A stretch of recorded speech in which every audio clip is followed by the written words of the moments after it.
I've seen death wear 1,000 faces, but I've never seen it smile like that.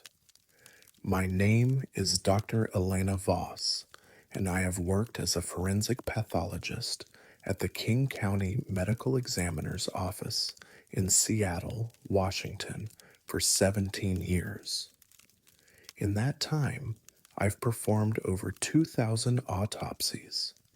I've seen what violence does to the human body, how it twists and breaks and empties a person until only evidence remains. I've learned to separate the person from the specimen, the life from the death. I thought I understood the mechanics of it all, rigor mortis, livor mortis, the predictable stages of decomposition. I thought death followed rules. The Hendricks case changed that. It was a triple homicide in Ballard, a husband, wife, and their adult son, all found in their living room on a Tuesday morning.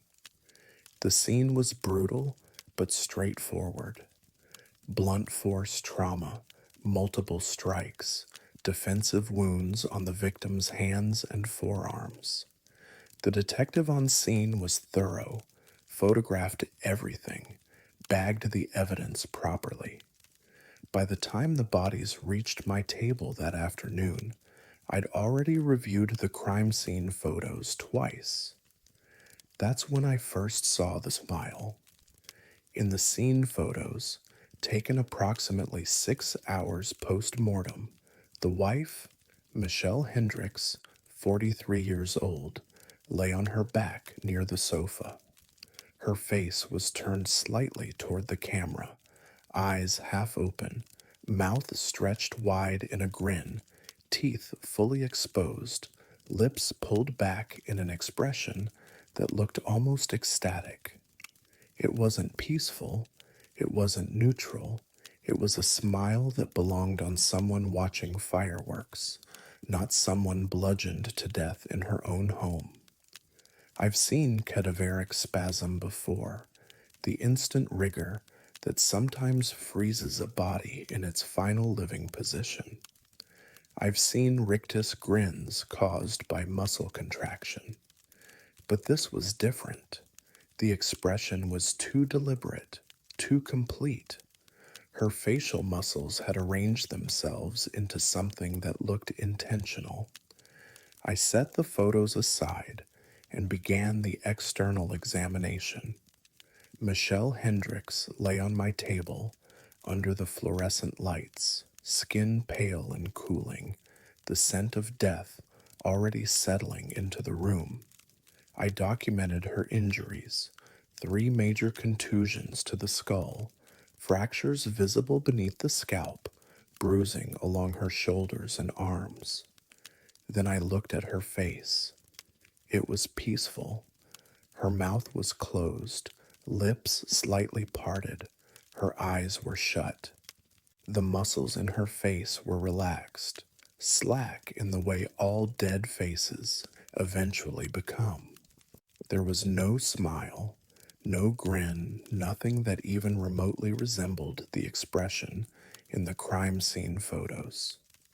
I stopped, set down my recorder, pulled up the digital files on my computer, and enlarged the scene photo. Same body, same woman, same injuries, but the face was completely different. I called the crime scene photographer, Ben Ortiz. He sent me the raw files, the unedited originals with full metadata. Timestamp 7:42 a.m. Location data, correct address, no signs of digital manipulation. I examined every pixel of that smile. It was real. It was there.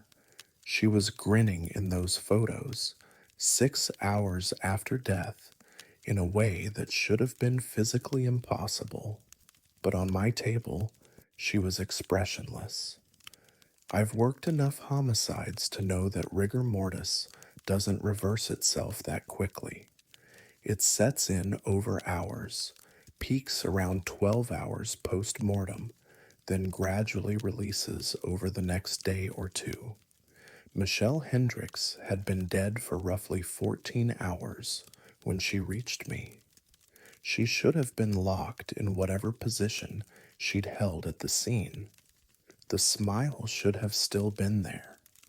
I checked her jaw, her facial muscles, the tissue beneath her skin. No abnormalities, no spasms, no structural reason for the change. I reviewed the transport documentation.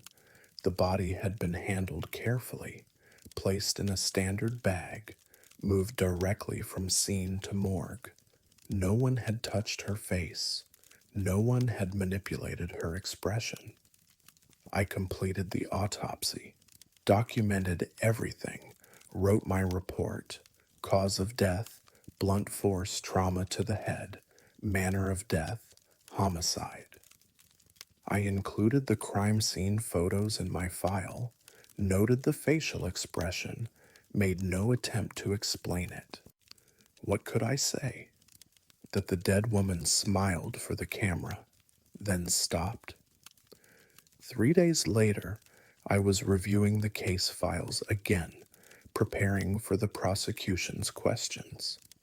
I pulled up the scene photos one more time, enlarged the image of Michelle Hendricks's face, studied that grin, the way her teeth caught the camera flash, the way her eyes seemed almost focused, despite being half-lidded. That's when I noticed the reflection. In her left eye, barely visible, was the distorted image of someone standing over her. Not the photographer. The angle was wrong. Someone else. Someone standing between her body and the window, close enough to be reflected in the curve of her eye. I checked the scene report. Only 2 people had been in that room when the photo was taken, the photographer and the lead detective. Both were accounted for in other parts of the frame. The reflection showed a third person, gender unclear, dressed in something dark, standing motionless above the body. I sent the image to our digital forensics team. They confirmed what I already knew: no manipulation, no editing, no technical errors. The reflection was there. Someone had been standing over Michelle Hendricks when that photo was taken. Someone no one remembered seeing. I never mentioned the reflection in my official report. I've learned that some things don't belong in evidence files, don't translate well to courtroom testimony. The case went to trial. The husband's brother was convicted based on DNA evidence, witness testimony, financial motive. Justice was served in the legal sense, but I still have the photos. I've gone back to them more times than I should.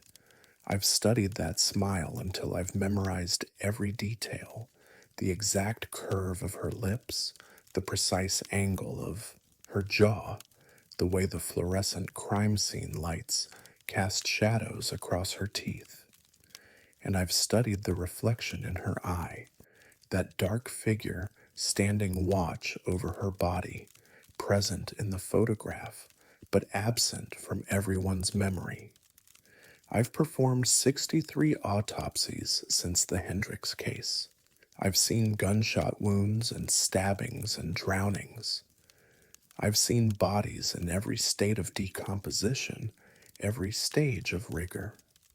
I've documented facial expressions that range from peaceful to agonized, but I've never seen another smile like Michelle Hendricks. And every time I review crime scene photos now, before the bodies reach my table, I check the eyes. I look for reflections that shouldn't be there, for figures standing in impossible positions, for evidence of witnesses that no one saw. I haven't found any yet, but I've learned to expect that someday I will. Death has shown me it doesn't always follow the rules I was taught. Sometimes it grins, sometimes it watches, and sometimes, in the space between the crime scene and the autopsy table, it changes its expression. I just don't know why.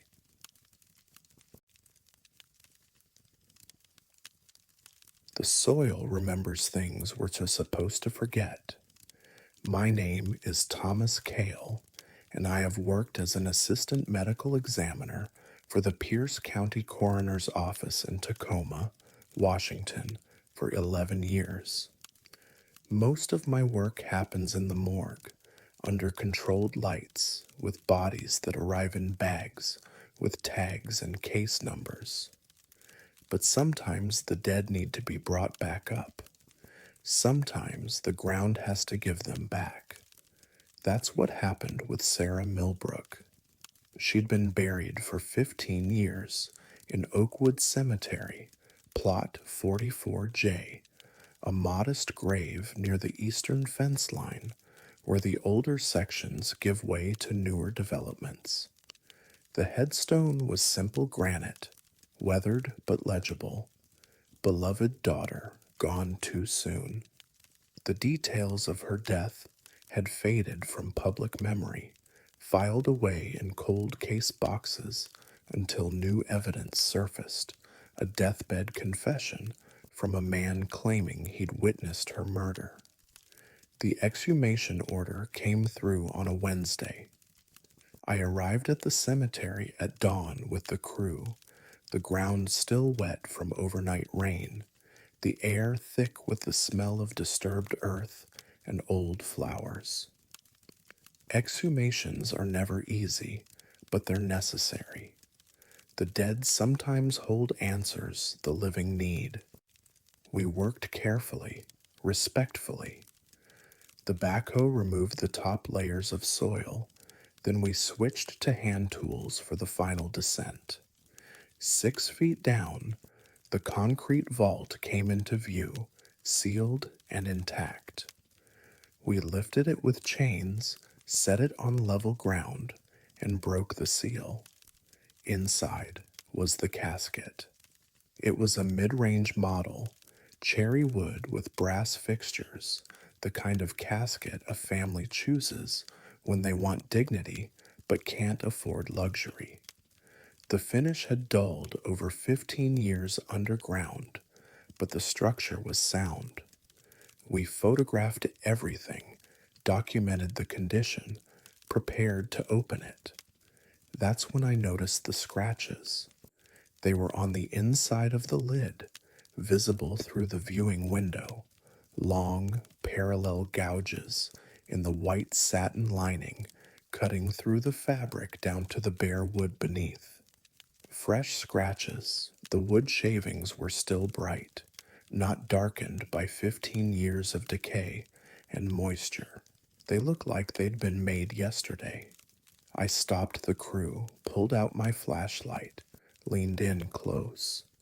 The scratches formed a pattern, chaotic but concentrated, clustered near where the hands would have been. Deep gouges, some of them splitting the wood, made with desperate force.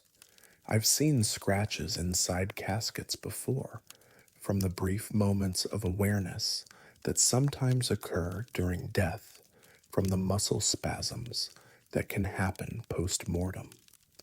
But those marks darken over time. These hadn't. We opened the casket fully. Sarah Millbrook had been buried in a pale blue dress, her hands folded across her chest, a small bouquet of artificial flowers resting near her shoulder. 15 years underground had not been kind. The decomposition was advanced, the soft tissues mostly gone, the skeleton clearly visible through desiccated skin. But her fingernails were intact. All 10 of them still attached to the bone, yellowed but complete. And beneath every nail was soil, not casket lining, not wood fragments, soil. Dark, loamy earth, packed tight beneath the nails in a pattern consistent with digging, with clawing, with someone trying to move earth with their bare hands. I photographed everything, collected samples, documented the position of the body, the condition of the casket, the impossible scratches on the lid. Then I reviewed the original autopsy report, the one filed 15 years ago when Sarah Millbrook was first laid to rest. Cause of death: blunt force trauma to the head. Massive skull fracture consistent with being struck by a heavy object. Time of death: between 10 p.m. and midnight. She'd been found in a wooded area, already deceased, no signs of life. The autopsy had been thorough.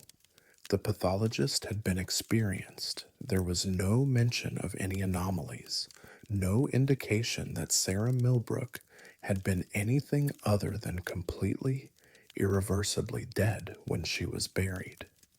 But the scratches said otherwise. I brought the casket back to the morgue, examined it under controlled conditions.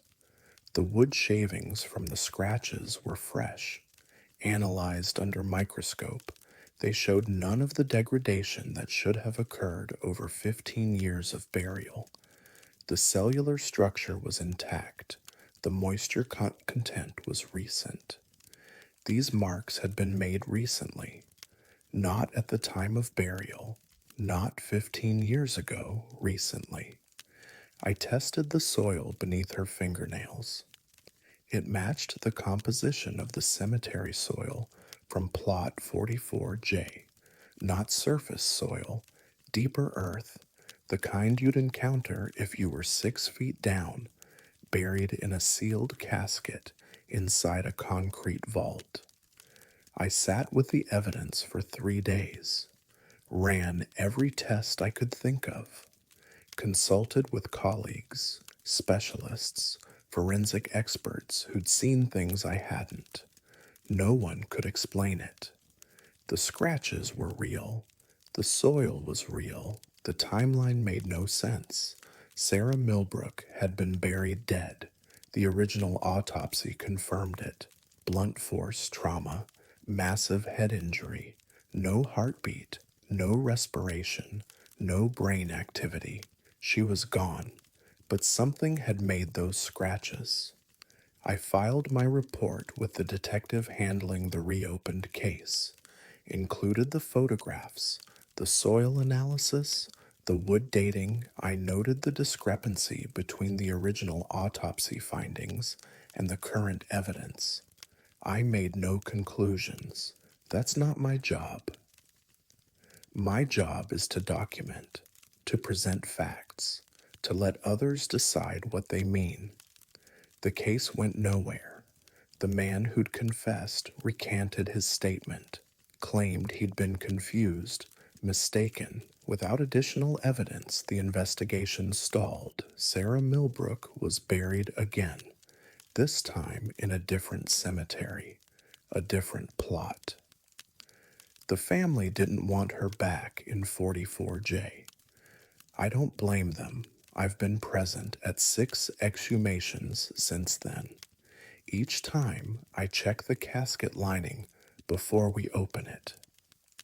I look for scratches, for disturbances, for any sign that the person inside wasn't as still as they should have been. I haven't found any, not yet. But I think about Sarah Millbrook more than I should. I think about the moment she was sealed inside that casket, lowered into the ground, covered with 6 feet of earth. I think about the darkness, the silence, the weight of soil pressing down on the vault. And I think about the scratches, made with fresh wood, recent enough to still show shavings, desperate enough to split the lining. The original autopsy said she was dead. The blunt force trauma was fatal. She shouldn't have woken up. But the scratches suggest she did. I've read about cases of premature burial, historical accounts from before modern embalming practices. People who were pronounced dead but weren't, who woke up underground and died slowly of suffocation. But those cases are from another era. We have standards now, protocols. We don't make those mistakes anymore. Sarah Milbrook's autopsy was thorough. The skull fracture was massive. She was dead. But something woke up in that casket. I still have the photographs. I keep them in a locked file in my office, separate from the official case records. Sometimes I take them out and study the scratches, trying to find some explanation I've missed, some detail that would make sense of it all. The scratches are always the same, fresh, desperate, real. And every time I see a new burial, every time I watch a casket lowered into the ground, I wonder if the person inside is truly, completely, irreversibly gone, or if they're just waiting. Plot 44J is empty now.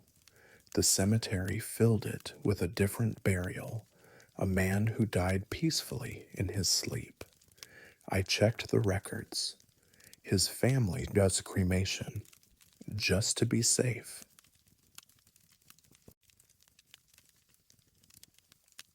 Some footprints you can't wash away. My name is Iris Wong, and I have worked as a crime scene technician for the Portland Police Bureau in Oregon for 9 years. My job is to document everything, photograph the scene before it's disturbed, before the detectives start theorizing, before anyone touches anything. I capture what happened in the exact moment we arrived. I'm trained to see details others miss, to notice the small things that solve cases. I'm very good at my job. That's why I can't explain the third set of footprints. The call came in just after 3 a.m. on a February night. Domestic disturbance turned murder-suicide in a subdivision off Burnside. By the time I arrived, patrol had already secured the scene, confirmed both victims deceased, and established the perimeter. The house was a 2-story colonial, lights still on inside, front door standing open. I suited up, grabbed my equipment, and went in. The bedroom was on the second floor, at the end of a carpeted hallway. The scene was immediately clear. Husband and wife, both deceased on the bed, apparent gunshot wounds, the husband's hand still holding the weapon. There was blood spatter on the walls, the headboard, the ceiling, standard pattern for this type of incident. Tragic, but straightforward. I started with the wide shots, establishing the room's layout. Then I moved in closer, documenting the bodies, the weapon, the spatter patterns. That's when I noticed the footprints. There were 2 sets in the blood on the hardwood floor beside the bed, both barefoot, both adult-sized. One set led from the bed to the doorway, the husband's, based on the size and the blood trail. The other set was smaller, likely the wife's, positioned near her side of the bed. The prints were clear, perfectly formed impressions in the pooled blood that had spread across the floor. I photographed them methodically, using scales for reference, adjusting the angle to capture the depth and detail. 37 photos total. I logged every shot, noted the timestamp, moved on to the rest of the scene. It wasn't until I was back at the lab, processing the images on my computer, that I saw the third set. I was reviewing the photos in sequence, checking the quality, making sure I hadn't missed anything. The first image showed the two sets of footprints clearly, one large, one small, both leading from the bed toward the hallway. Standard. Expected. The fifth image showed three sets. I enlarged it, enhanced the contrast. The third set of prints appeared between the first two, slightly smaller than the husband's, but larger than the wife's. Barefoot, like the others. The impressions were clear, detailed enough to see the arch, the individual toes. They led from the bed to the hallway, parallel to the other two sets. I checked the photos on either side. Photo 4, two sets of prints. Photo 6, three sets. Photo 7, three sets.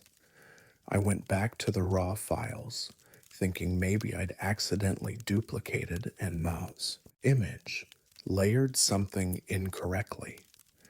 But the metadata was clean. Each photo was a separate shot, taken in sequence, unedited. The third set of footprints appeared starting with photo 5 and continued through the rest of the bedroom series.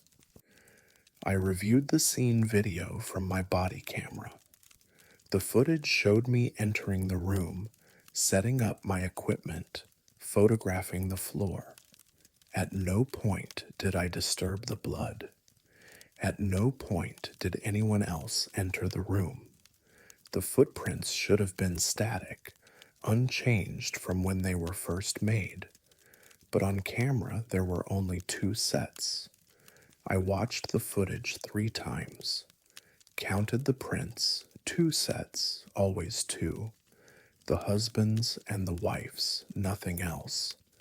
I pulled up the photos again, counted 3 sets, the third one was there, clear and undeniable, captured in over 30 separate images.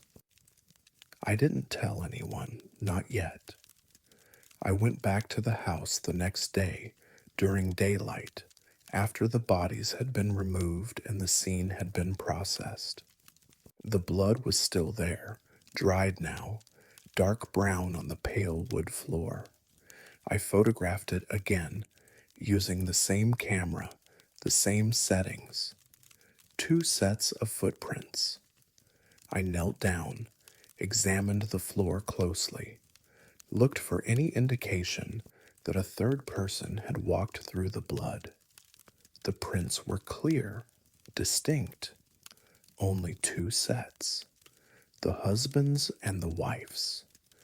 I measured them, documented their position. Everything matched my original notes, except for the third set that existed only in my photos. I've been back to that house twice since then. Once with a detective who wanted to review the scene layout, and once alone, after hours, with permission from the current owner. The house sold quickly. No one wants to live where something like that happened. The new owners stripped the bedroom, refinished the floors, painted over the spatter. You can't tell anything happened there now. But I still have the photos. I've examined them under every possible condition. Different monitors, different lighting, different software. I've had colleagues review them without telling them what to look for. 2 of them mentioned the third set of prints immediately, asked who else had been in the room. I showed them the scene video. They had no explanation. The third set of footprints is there. I didn't imagine it. I didn't fabricate it. 37 photographs, all showing the same thing. 3 people walked through that blood, from the bed to the hallway, but only 2 people died in that room. I've researched every possibility. False positive imaging, lens flare, digital artifacts, some kind of technical malfunction. Nothing fits. The prints are too detailed, too anatomically correct. They show weight distribution, skin texture, the natural spread of toes on a hard surface. They're real footprints, captured in real blood, at a real crime scene. They just don't exist when you're standing in the room. The case was closed quickly, murder suicide, exactly as it appeared. The husband's prints on the weapon, the angle of the wounds, the powder residue. No signs of forced entry, no indication of a third party. The detective wrote it up, filed the report, moved on to the next case. I filed my photos in the evidence system, included all of them, even the ones showing the third set. No one questioned it, no one noticed, or if they did, they didn't mention it. I've processed 43 crime scenes since then. I photograph everything the same way I always have, methodically, thoroughly, professionally. I review my images carefully, checking for anything unusual, any detail that doesn't match what I saw with my own eyes. I haven't found another discrepancy yet, but I've started checking. Every scene, every photo, I look for things that appear in the camera but not in the room. Extra footprints, shadows that shouldn't exist, reflections of people who weren't there. The camera sees differently than we do. It captures light in fractions of a second, freezes moments that our eyes skip over. Maybe it catches things we're not meant to see, things that exist in that narrow space between what happens and what we remember. I don't know who left the third set of footprints. I don't know if they were there the whole time or if they appeared later after the deaths during that window between 3 a.m. and when I arrived. I don't know if they walked in through a door I couldn't see or if they were already in the room, standing in a space that only the camera could find. I just know they were there. The photos don't lie. They show 3 sets of footprints leading from the bed where 2 people died out into the hallway toward the stairs. 3 people walked through that blood. 3 people left their prints in evidence that I documented and filed and locked away. 2 of them are dead. I've stopped wondering about the third. Some questions are better left unanswered. Some footprints are better left unfollowed. I do my job. I photograph the scenes. I document what the camera shows me. And if I see more than 2 sets of footprints again, I'll file those photos too. Because the camera doesn't lie. It just sees things we've learned not to.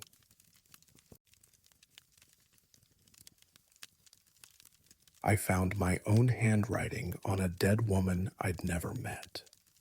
My name is Dr. Marcus Webb, and I have worked as a forensic pathologist at the Multnomah County Medical Examiner's Office in Portland, Oregon, for 14 years.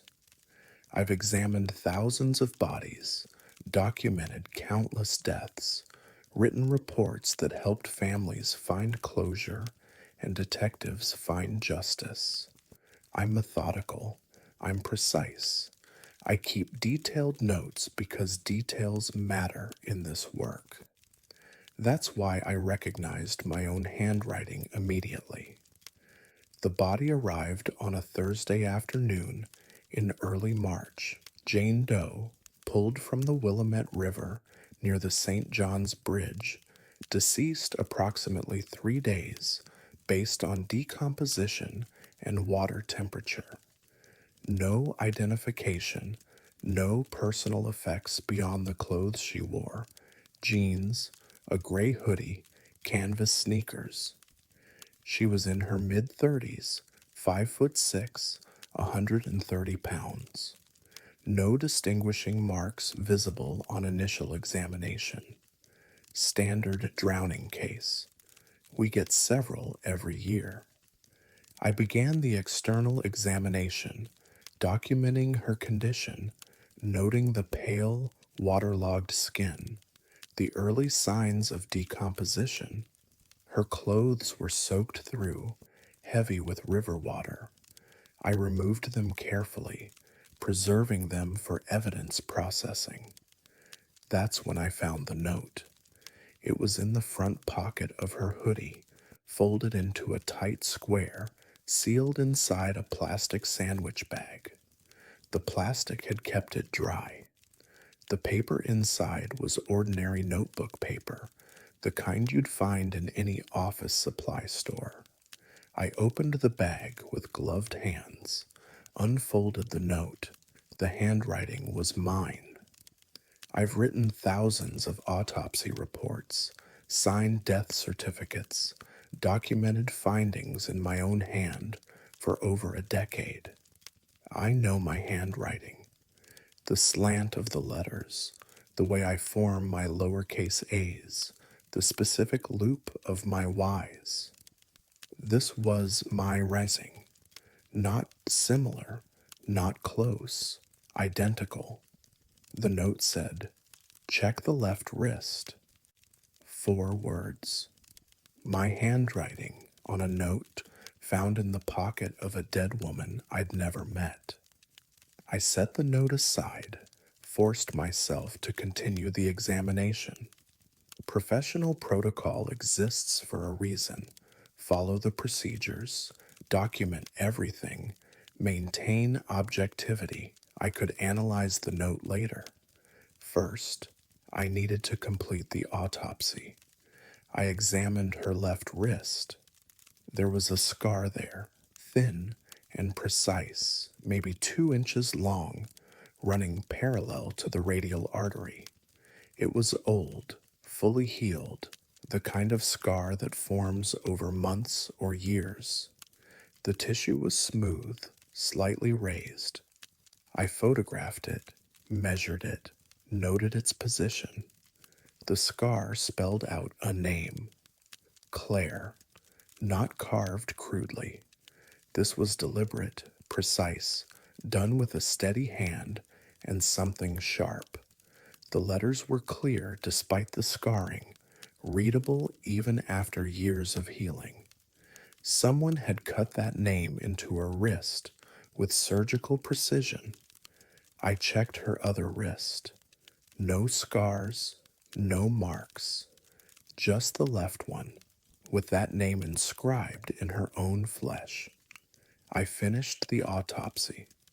Cause of death was drowning, water in the lungs, no signs of trauma beyond the old wrist scar.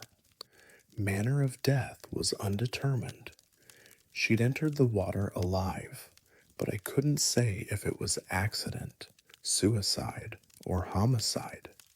The tox screen would take weeks. I went back to the note. I examined the paper under magnification, tested the ink. Standard ballpoint pen, black ink, no unusual characteristics. The handwriting analysis was conclusive. It matched my exemplars perfectly. Stroke width, pressure patterns, letter formation. According to every technical measure, I had written that note, but I had no memory of writing it. I checked my case files, searched for any Jane Doe or any case involving someone named Claire. Nothing. I reviewed my notes from the past 5 years, looking for any reference to checking a left wrist. Nothing. I called colleagues, asked if I'd ever mentioned this case to them, if I'd discussed a victim with a scarred wrist. No one remembered anything. The note existed, my handwriting was on it, but I had never written it. I filed the autopsy report, included photographs of the wrist scar and the note. The detective assigned to the case ran the name Claire through missing persons databases, cross-referenced it with the victim's estimated age and physical description. No matches.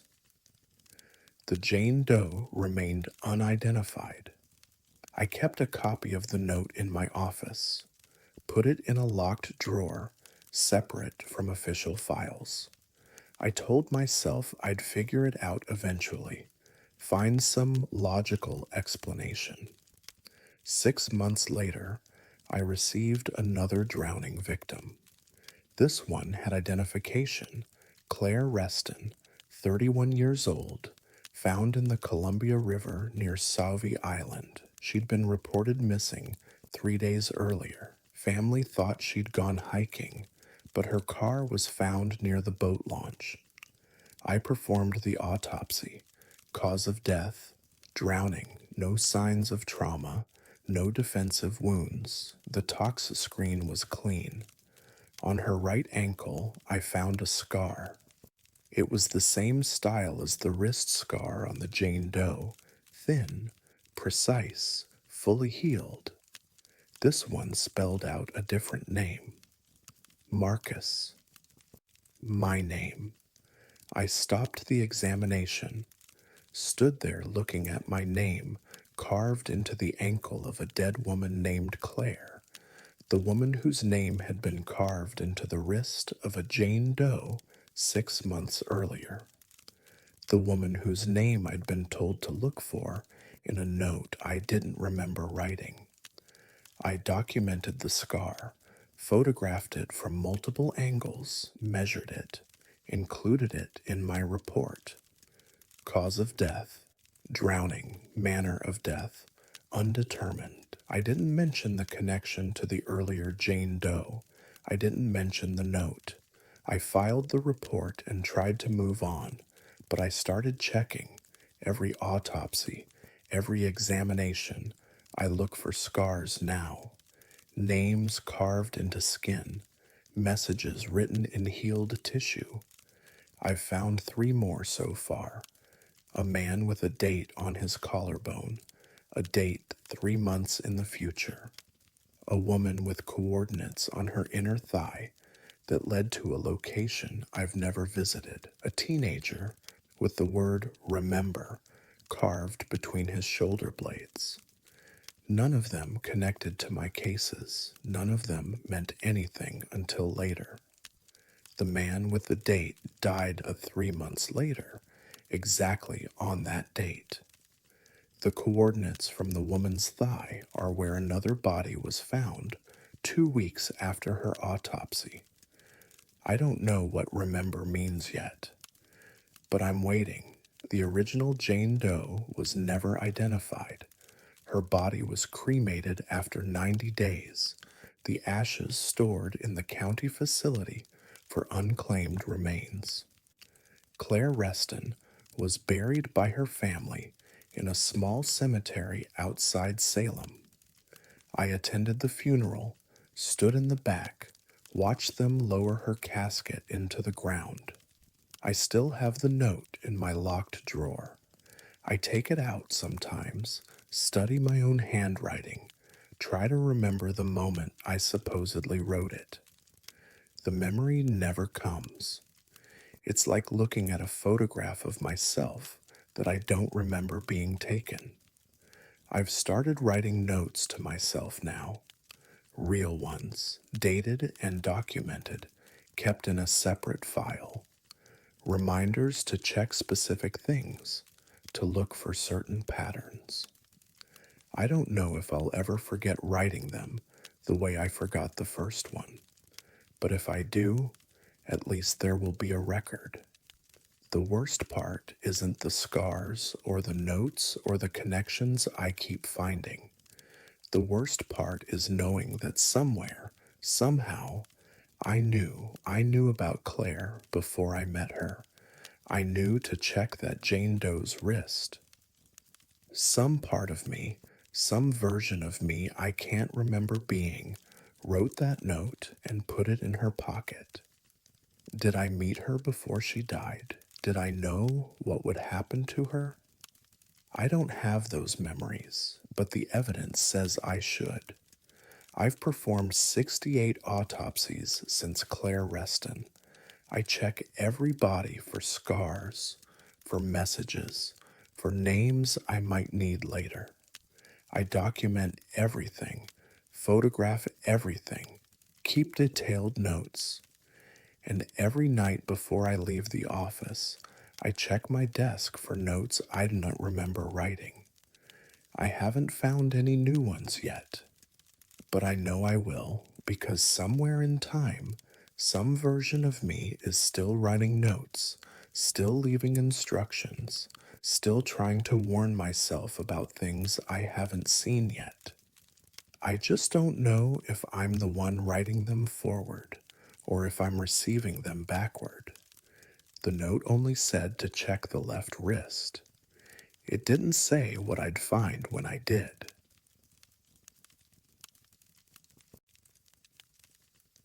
Cold storage is supposed to be cold. My name is Samir Okoye, and I have worked as a morgue attendant at Harris Regional Medical Center in Spokane, Washington for 8 years. My job is simple: receive the deceased, log them into the system, store them in the refrigerated units, and prepare them for autopsy or release to funeral homes. It's repetitive work, quiet work, the kind of job where you learn the rhythm of the building, the hum of the refrigeration units, the particular silence that settles over a room full of the dead. I know every drawer in this morgue. I know which one's missing a stick, which hinges squeak, which handles are loose. I know the temperature of the room, kept at 38 degrees Fahrenheit, maintained by a system that's been upgraded twice since I started working here. I know that drawer 7 is warm, not broken, not malfunctioning, just warm. I first noticed it 3 years ago during a routine check. We store bodies in refrigerated drawers, stacked too high along the east wall, each unit maintaining a steady temperature just above freezing. The system has redundancies, alarms that trigger if any unit rises above 40 degrees. The monitoring panel shows green lights for every drawer, including drawer 7. But when I touched the handle, it was warm, not hot, just warm enough to feel the difference through my gloves. I opened it. The interior was empty at the time, the steel surface clean and dry. I checked the temperature gauge, 38 degrees. I checked the refrigeration line. No leaks, no blockages. I closed the drawer, checked it again an hour later, still warm to the touch, temperature reading still normal. I reported it to maintenance. They inspected the unit, tested the cooling system, replaced the thermostat. The drawer tested fine, maintained proper temperature, no mechanical issues. They signed off on it, declared it operational, but it stayed warm. I learned to work around it. We have 12 drawers total, capacity for 24 mice. Drawer 7 stayed an empty most of the time. I assigned incoming bodies to other units, kept the warm drawer as backup, used it only when we had overflow. That's when I noticed the handprint.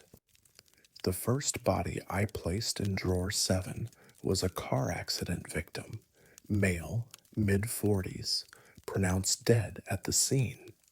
Standard intake procedure. I photographed the body, logged the injuries, placed him in the drawer at 4:30 p.m.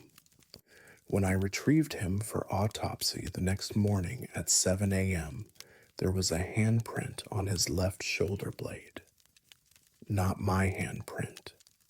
Too small, too delicate. The fingers were longer than mine, the palm narrower. It was pressed into the skin with enough force to leave a clear impression. 5 fingers, the curve of a palm, visible bruising in the tissue. The print hadn't been there during intake. I'd photographed every inch of that body, documented every mark, every injury. There was no handprint on his shoulder blade when I placed him in the drawer. Checked the security footage. The morgue has cameras covering the main room, the entrance, the hallway. No one had entered after I left. No one had opened drawer 7. The footage showed the drawer remaining closed from 4:30 p.m. until 7 a.m. I documented the handprint, included it in the autopsy report. The pathologist noted it, measured it, photographed it, listed it as a post-mortem artifact of unknown origin. I stopped using drawer 7 after that, but the handprints didn't stop. The next body placed in drawer 8, the drawer directly below 7, developed the same mark. Left shoulder blade, same size hand, same pressure pattern. I'd assigned the body to 8 specifically to avoid 7. It didn't matter. Then it was drawer 6. Then drawer 9. Every body placed in the drawers adjacent to 7 developed the handprint within 12 hours. Always the left shoulder blade, always the delicate hand, always appearing between intake and morning retrieval. I started assigning bodies to drawers on the opposite wall, as far from 7 as possible. It worked for a while. No handprints, no anomalies. The warm drawer sat empty. The drawers around it stayed cold, and I almost convinced myself the problem was contained. Then we had a busy week, multiple deaths, a nursing home outbreak, 2 traffic accidents, 1 industrial incident. All 12 drawers were full. I had no choice but to use drawer 7. The body was a woman in her 60s, natural causes, no trauma.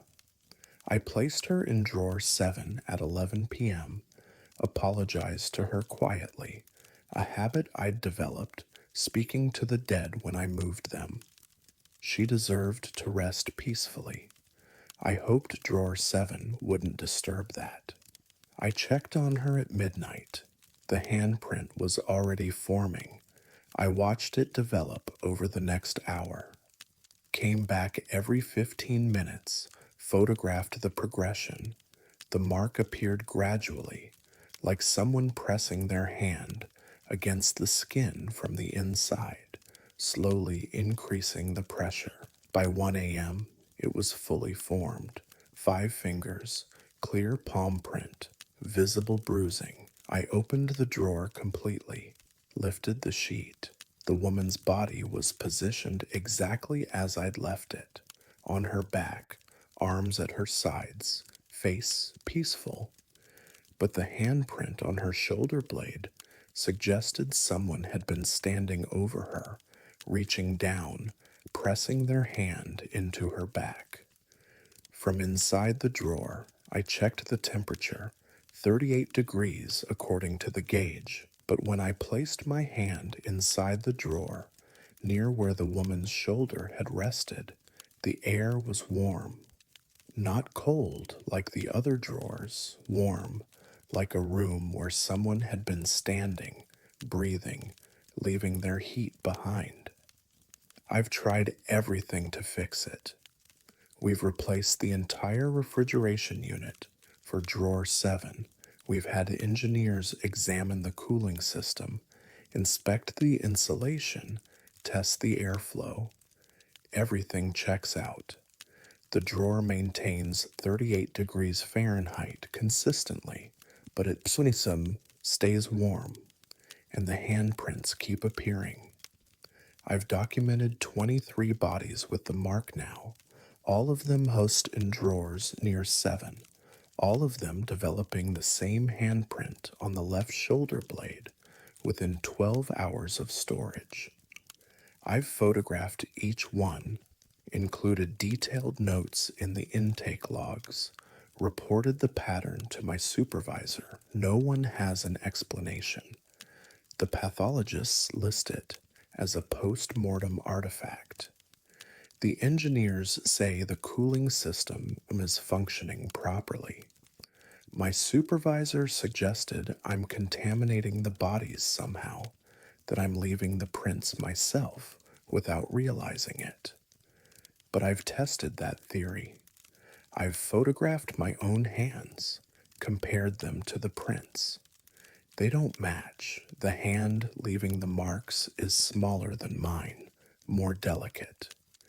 And I've watched bodies develop the prints in drawers I never touched, on shifts when I wasn't even in the building. Someone else is making those marks. Last month, I installed a camera inside drawer 7. Small, battery operated, motion activated, pointed at the space where bodies would rest. I didn't tell anyone, just placed it inside, closed the drawer, waited for the next body. It arrived 2 days later, drowning victim, female, early 20s. I placed her in drawer 7 at 6 p.m., activated the camera, closed the drawer. At 2 a.m., the motion sensor triggered. I reviewed the footage the next morning. For the first 8 hours, nothing moved. The body lay still, exactly as I'd positioned it. Then, at 1:58 a.m., something changed. A shadow passed across the woman's back, not from outside the drawer, from within it, like someone moving behind her, between her body and the steel wall. The shadow shifted, settled, and then a hand appeared, not attached to an arm, not attached to anything, just a hand, pressing down onto her left shoulder blade, fingers spread, palm flat. It stayed there for 30 seconds, applying steady pressure, leaving the mark I'd photographed so many times. Then it faded, dissolved back into the shadow, and the shadow dispersed, leaving only the body and the handprint. I've watched that footage 17 times. I've shown it to no one. I don't know how to explain what I saw. A hand with no body, a shadow with no source, existing in a sealed drawer in a refrigerated morgue where nothing should move. I still work here. I still receive bodies, log them, store them in the drawers. I avoid drawer 7 when I can, but sometimes we're too busy, and I have to use it. The handprints keep appearing. I've stopped trying to prevent them. I just document them now, photograph them, include them in the reports. The families never see them. The marks appear after intake, but before viewing, hidden under clothing or embalming. They're gone by the time the bodies leave my morgue, but I see them. I know they're there. And every time I open drawer 7, every time I feel that warm air against my skin instead of the cold I expect, I think about that. Hand, where it comes from, what it wants, why it reaches out to touch the dead. I don't have answers. I just have the handprints and the warm drawer and the footage I'll never show anyone. Cold storage is supposed to be cold, but some things carry their own warmth, even in death.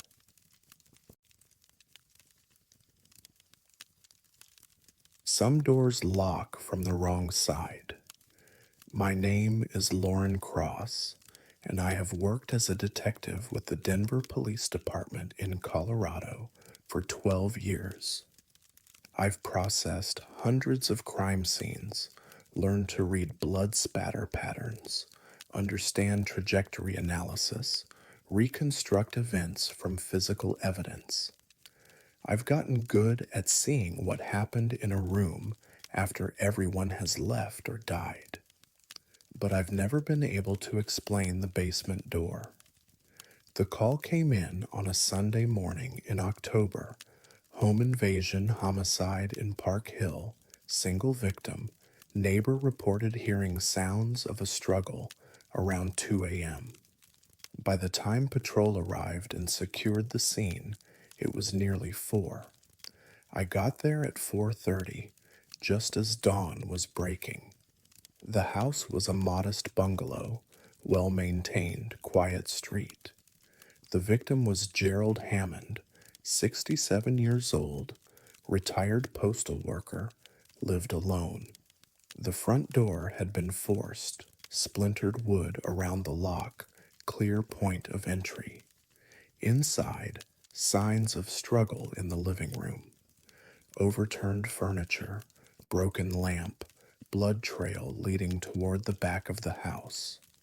I followed the blood. It led through the kitchen, past the dining area, to a door at the end of a short hallway. The basement door.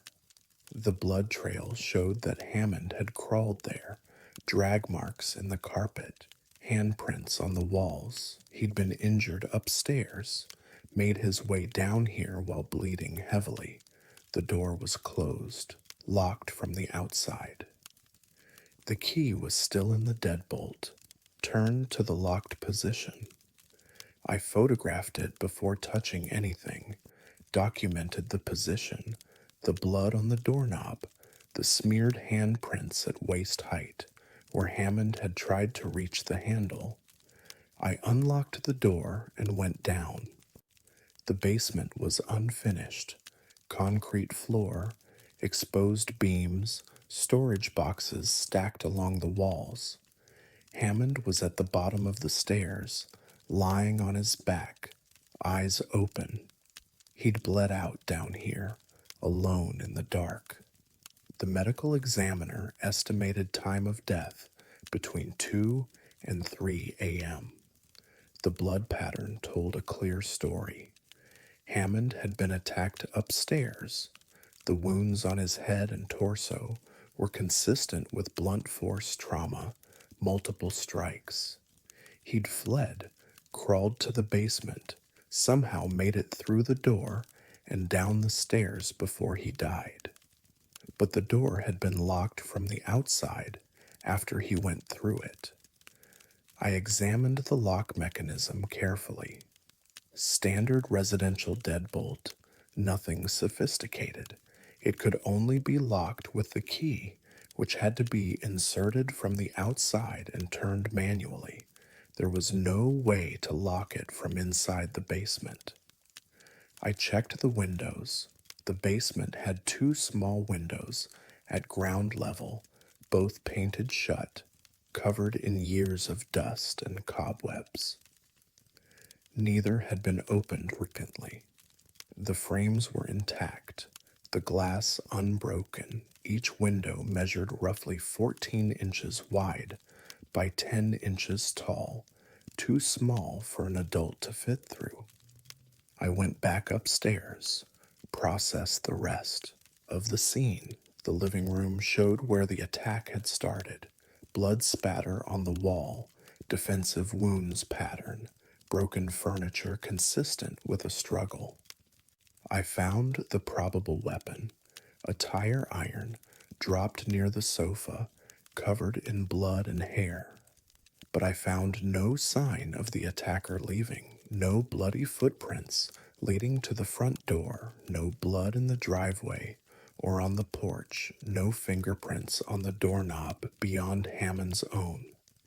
The neighbor who called it in reported hearing the struggle around 2 a.m., then silence.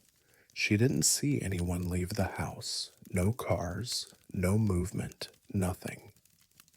I checked every exit, front door, back door, all the windows. The back door was locked from inside, deadbolt engaged, no signs of tampering. The windows were all closed, locked, undisturbed. The only point of entry was the front door, which had been forced open from outside. Someone had broken in, attacked Hammond, and then disappeared. But first, they'd locked him in the basement. I reconstructed the timeline. Hammond was attacked in the living room around 2 a.m. He crawled to the basement while injured, bleeding heavily. He made it through the door and down the stairs. Then someone locked the door from the outside, trapping him down there while he bled to death. The only way out of the basement was through that door or through the windows. The door was locked. The windows were too small for an adult and hadn't been opened in years. So, how did the attacker leave? I brought in a forensic team, had them process every inch of the house. We found Hammond's blood throughout the living room, kitchen, and hallway. We found his fingerprints on the basement doorknob. We found the tire iron with his blood on it. We found no trace of anyone else, no foreign fingerprints, no unknown DNA, no footprints in the blood that didn't match Hammond's own desperate crawl toward the basement. The tire iron had been wiped clean of prints, but was covered in Hammond's blood and hair, clearly the murder weapon, but no indication of who had wielded it.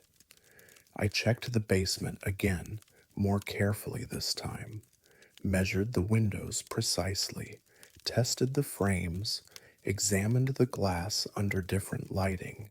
They were definitely too small for an adult. I measured myself. I'm 5'4", 120 pounds, and I couldn't have fit through those openings even if I'd tried. The concrete floor showed no trapdoors, no hidden passages. The walls were solid, original to the house, built in 1953. I checked the building records. No renovations, no additions, no structural changes to the basement. There was no other way out. I interviewed the neighbors. No one saw anyone enter or leave Hammond's house that night. No unfamiliar cars on the street. No sounds after the initial struggle. The neighbor who called it in was certain. She heard the fight, heard it stop, heard nothing else. The case went cold quickly.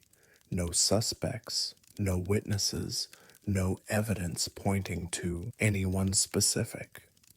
Hammond had no enemies that we could find, no recent conflicts, no obvious motive for anyone to kill him. His finances were in order. His life was quiet. His routine was predictable. Someone had broken into his house, beaten him with a tire iron, chased him to the basement, locked him inside, and vanished without leaving a trace. I've been back to that house 4 times since then.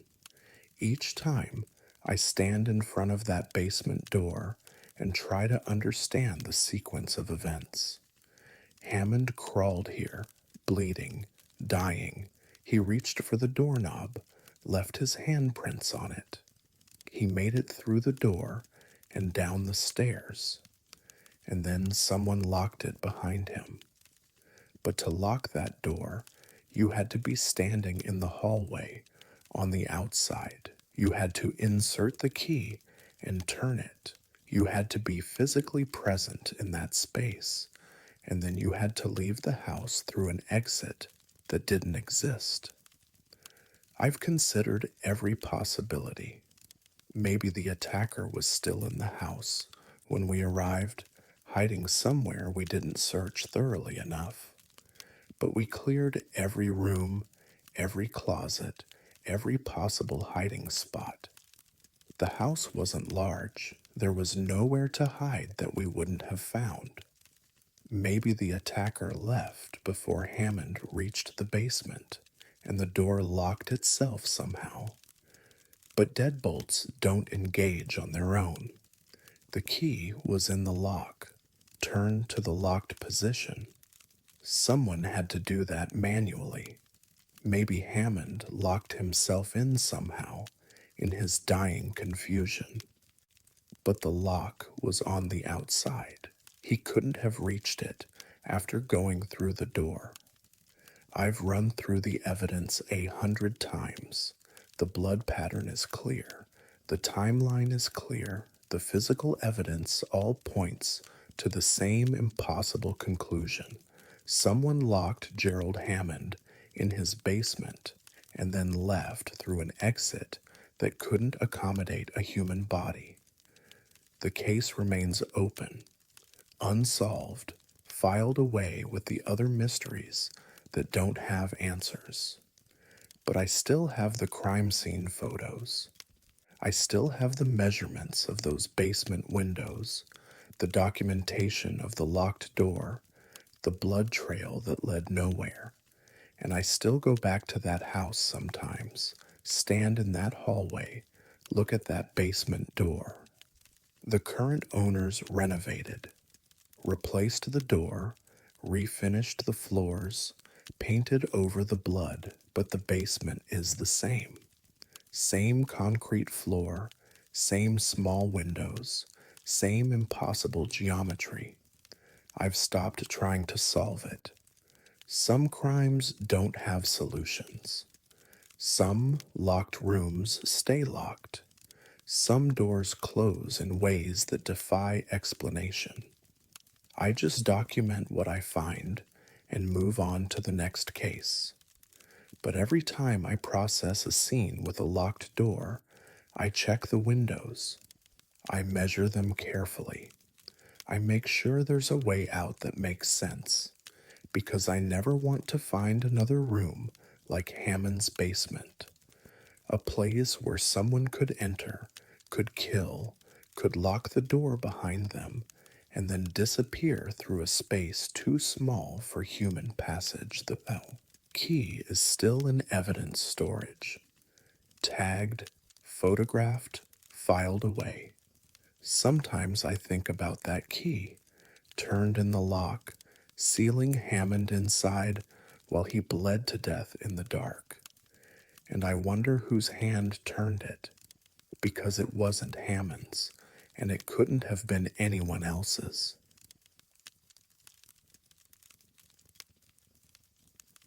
Water remembers where it's been. My name is Dr. Yuki Tanaka, and I have worked as a medical examiner for the King County Medical Examiner's Office in Seattle, Washington, for 19 years. I've examined hundreds of drowning victims, learned to identify the microscopic details that confirm water in the lungs, studied the biological markers that tell me where and when someone died. Diatoms are particularly useful, microscopic algae that exist in every body of water, each species unique to specific lakes, rivers, or oceans. They're like fingerprints. They tell me exactly where someone drowned. That's why the Lake Meridian case made no sense. The first victim was David Chen, 28 years old, found floating in Lake Washington near Seward Park on a Friday morning in July. The recovery team pulled him out around 6 a.m., estimated he'd been in the water less than 12 hours. No signs of trauma, no obvious cause of death. Standard drowning protocol. I performed the autopsy that afternoon. Water in the lungs confirmed drowning as the cause. I extracted tissue samples for diatom analysis, standard procedure for drowning cases.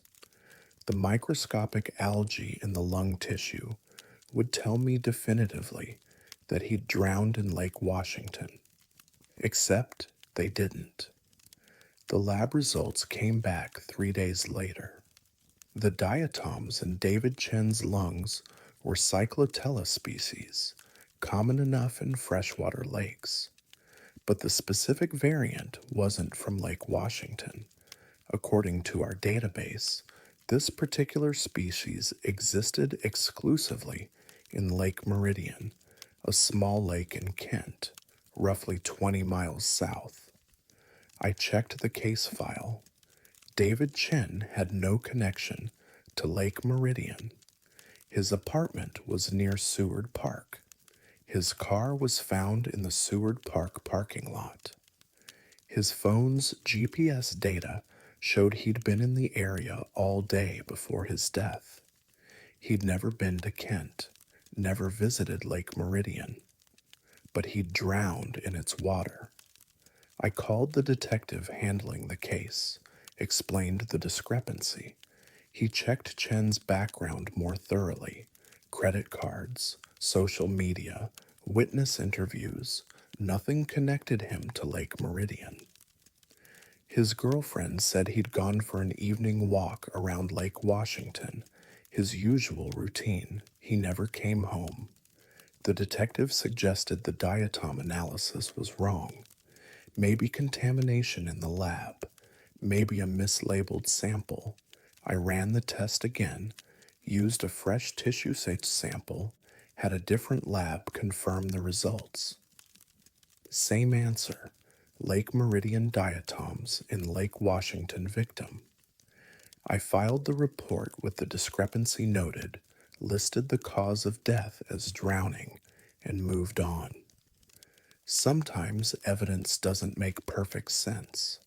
Sometimes there are errors in the chain of custody, contamination we can't identify, explanations we never find. I thought it was an isolated anomaly. 6 months later, I got another drowning victim. This one was pulled from Green Lake in January, a woman in her 30s, no identification on the body. She'd been in the water roughly 18 hours, no signs of trauma, no defensive wounds.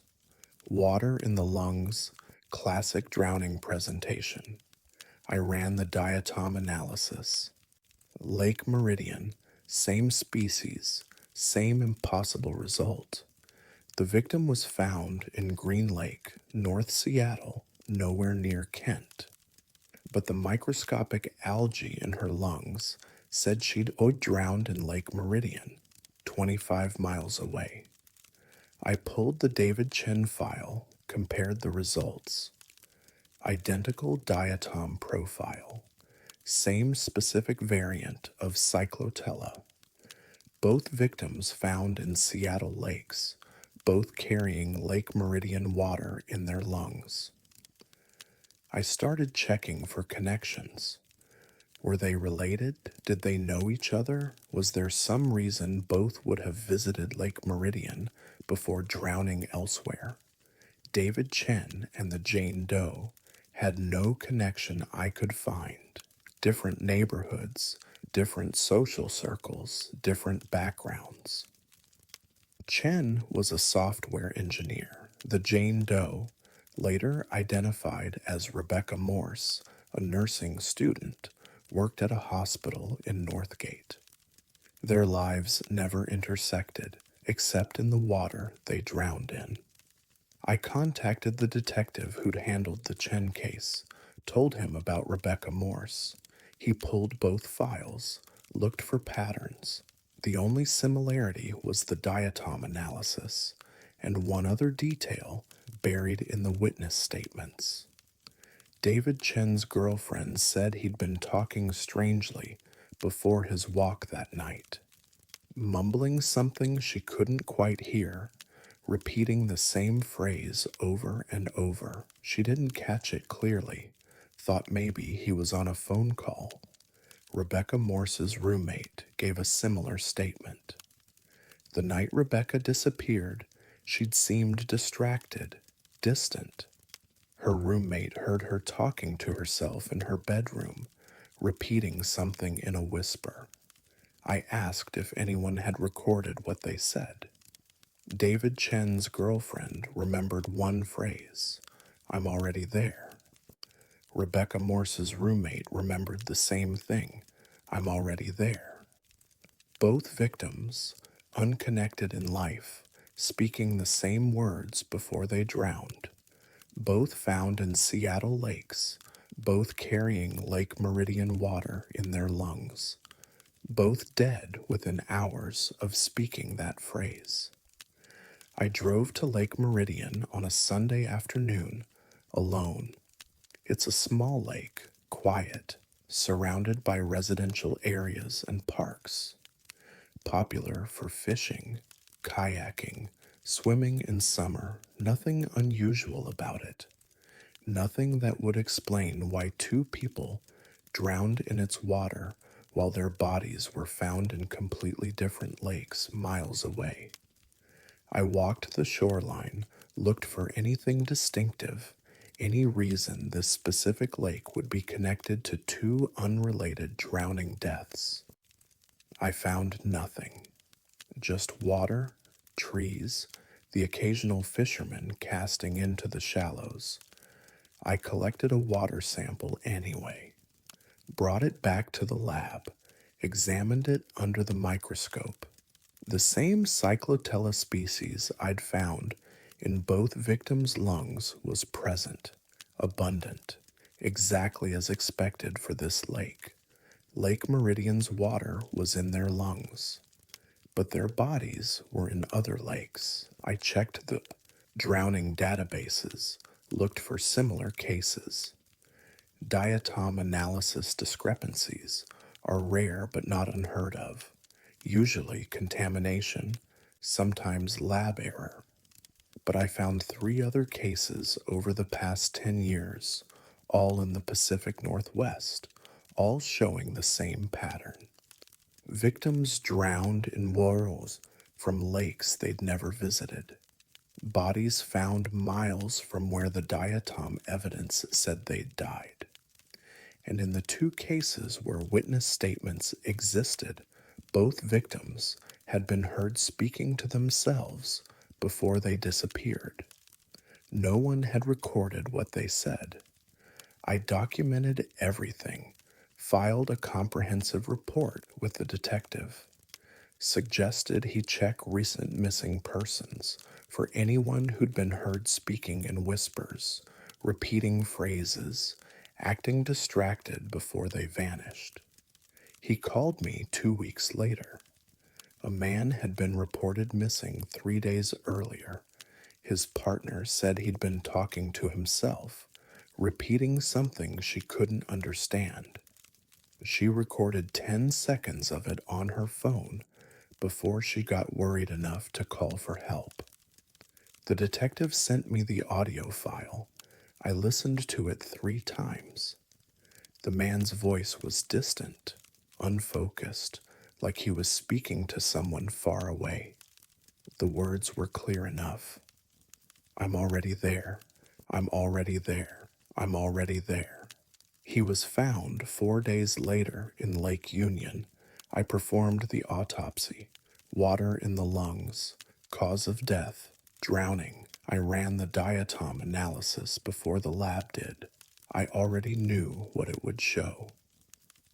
Lake Meridian. 3 victims now, all unconnected, all drowned in water from a lake they'd never visited. All speaking the same phrase before they died, all found in different bodies of water across Seattle. I've tested the theory every way I can, checked for contamination, verified the lab procedures, had outside experts review the samples. The results are consistent. The diatoms are real. The victims drowned in Lake Meridian water. They just did it somewhere else. I don't go to Lake Meridian anymore. I've driven past it a few times, seen the calm surface reflecting the sky, the people fishing from the dock, the kayakers paddling near the shore. It looks like any other lake. But I know what's in that water now. Not just the diatoms, not just the microscopic algae that leaves its trace in drowning victims' lungs. Something else. Something that reaches out beyond the lake's boundaries, touches people who've never been there, fills their lungs with water that shouldn't exist in their location. I've examined 2 more victims since then, both found in Puget Sound saltwater drownings, completely different diatom profile than freshwater lakes, except for the Lake Meridian species I found in their lung tissue. I don't know how to explain it in my reports anymore.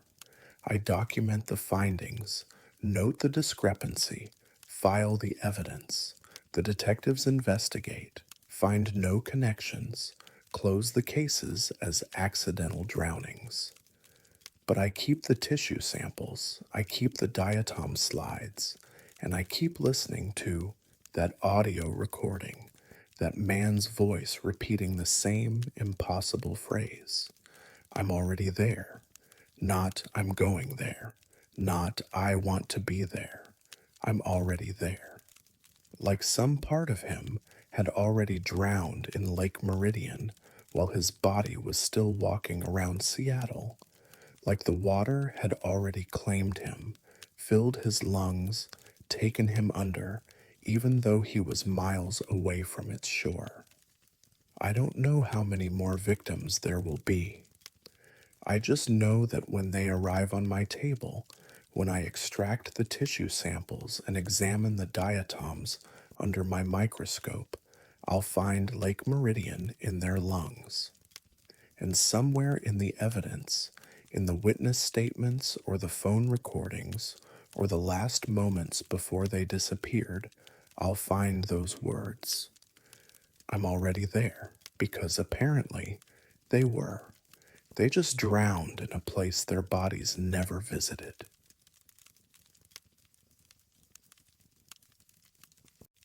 The camera sees what we choose not to. My name is Ben Ortiz, and I have worked as a crime scene photographer for the Sacramento County Sheriff's Department in California for 13 years. My job is documentation. Capture the scene exactly as it exists. Preserve the evidence in images before anything is moved or disturbed. I shoot thousands of photos every year. Homicides, accidents, suicides, natural deaths, discovered weeks later.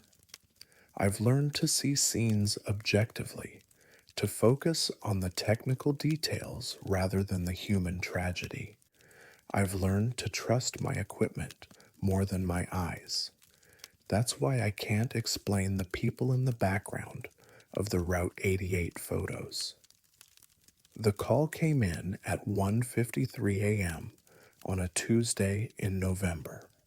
Vehicular homicide on Route 88, rural area east of Bayonne, single victim. I arrived at 2:28, the first investigator on scene after patrol. The road was empty, 2 lanes cutting through dry grassland, no buildings for miles, no streetlights. Just my vehicle, the patrol car, and the victim's sedan pulled onto the shoulder.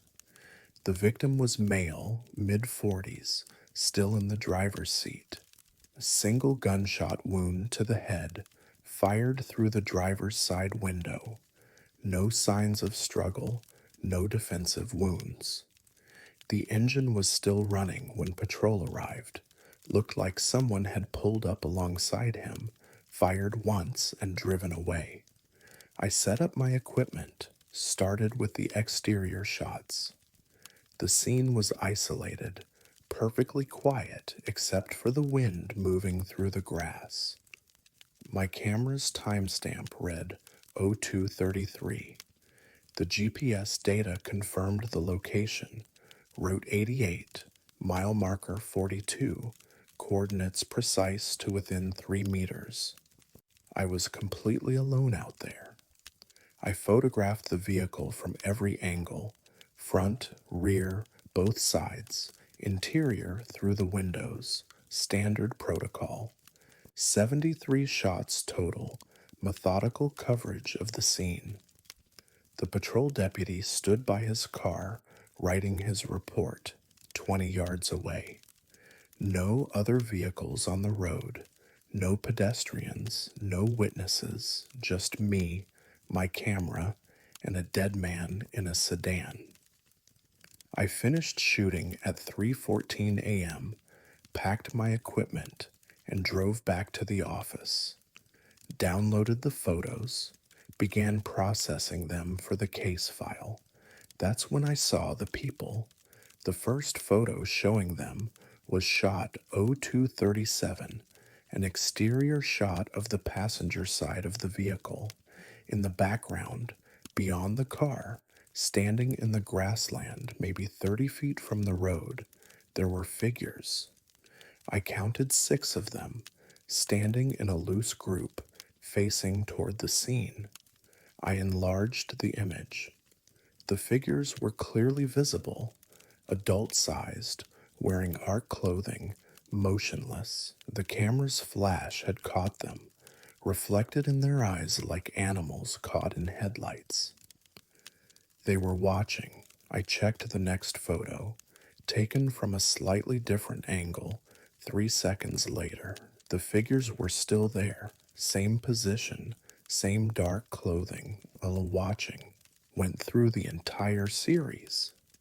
The figures appeared in 41 of the 73 photos, always in the background, always watching. In some shots, they were barely visible at the edge of the frame. In others, they were clear, detailed, close enough to see that they were standing perfectly still, arranged in that same loose group. I pulled up my notes from the scene. I'd been alone. The patrol deputy was the only other person there, and he'd stayed by his car the entire time. I specifically remembered the isolation, the emptiness of that stretch of road at 2 in the morning. But the photos showed 6 people standing in the grass, watching me photograph a murder scene. I checked the metadata. Camera settings were correct. Timestamp was accurate. GPS coordinates matched the scene location. No signs of file corruption. No indication of digital manipulation. These were clean, raw files, straight from the camera's memory card. I called the patrol deputy who'd been on scene, asked if he'd seen anyone else in the area that night. Anyone standing in the grassland near the road? He said no. We were alone the entire time. He'd swept the area with his spotlight before I arrived. Standard protocol for a shooting scene. Nothing. No people, no vehicles, no movement. I asked if he'd left his vehicle at any point. Maybe walked into the grass to check something. He said no. He'd stayed by his car filling out his report, keeping the scene secure. He never left the roadway.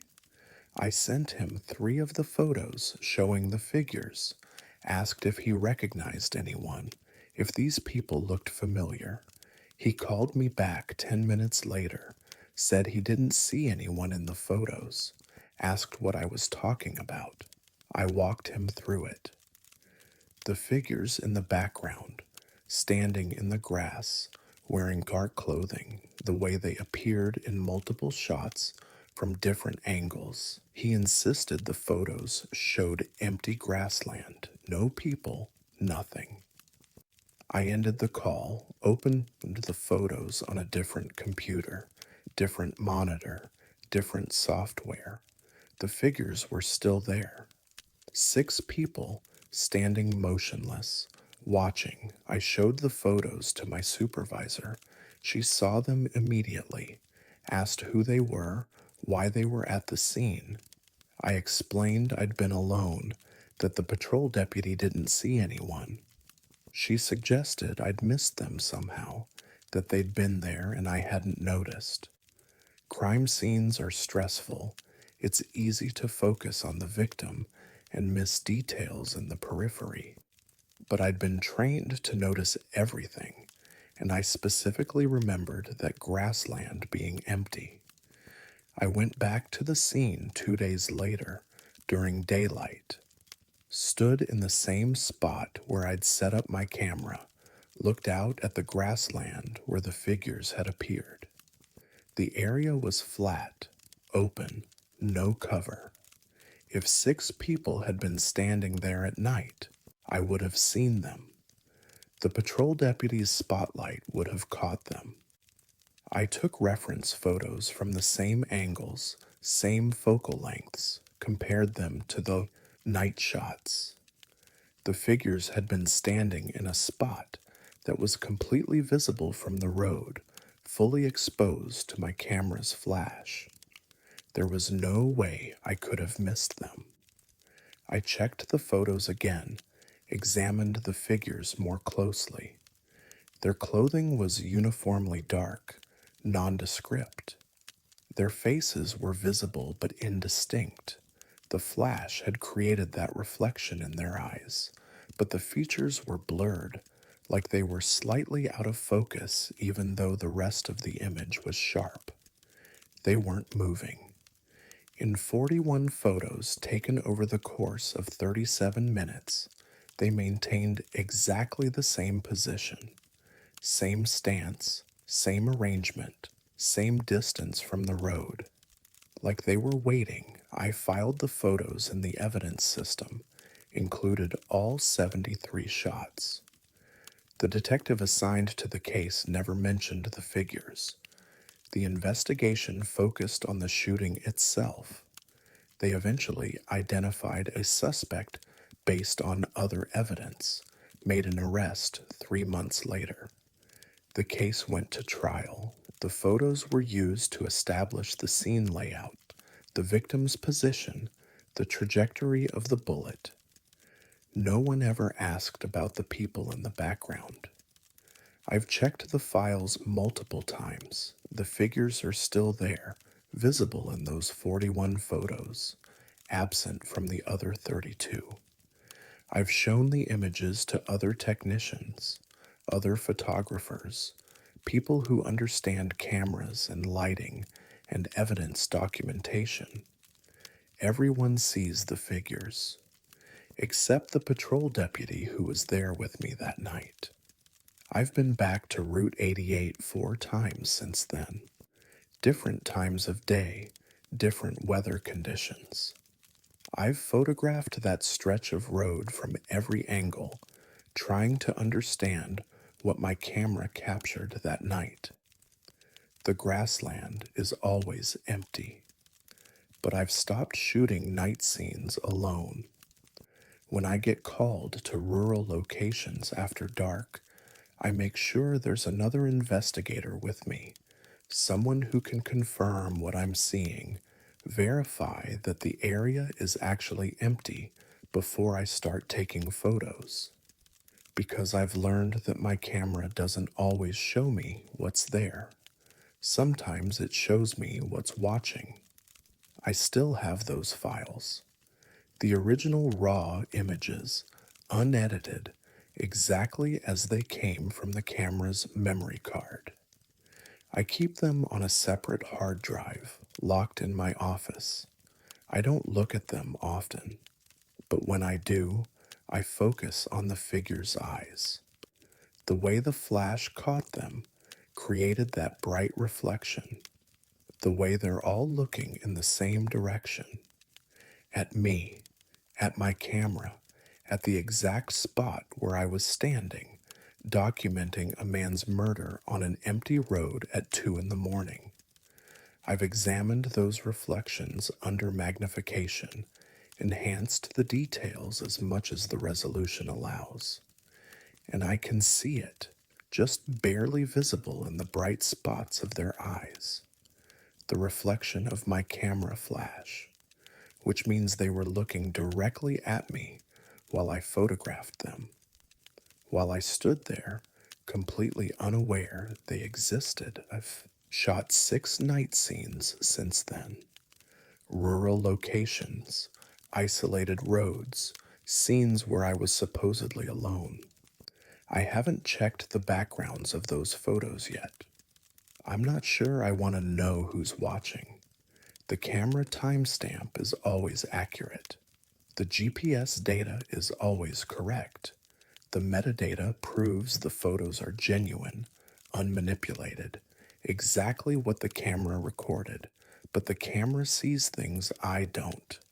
And sometimes I think that's for the best.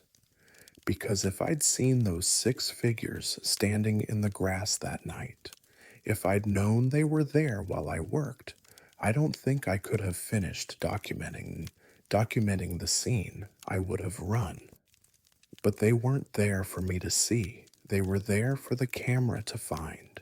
And now they're in the files forever, standing in that grassland, watching a murder scene they weren't supposed to attend. Or maybe they were. Maybe they're always there, at every scene, every death, every moment we photograph the aftermath of violence.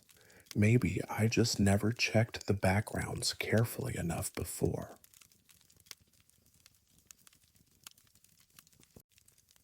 Time is supposed to move in one direction.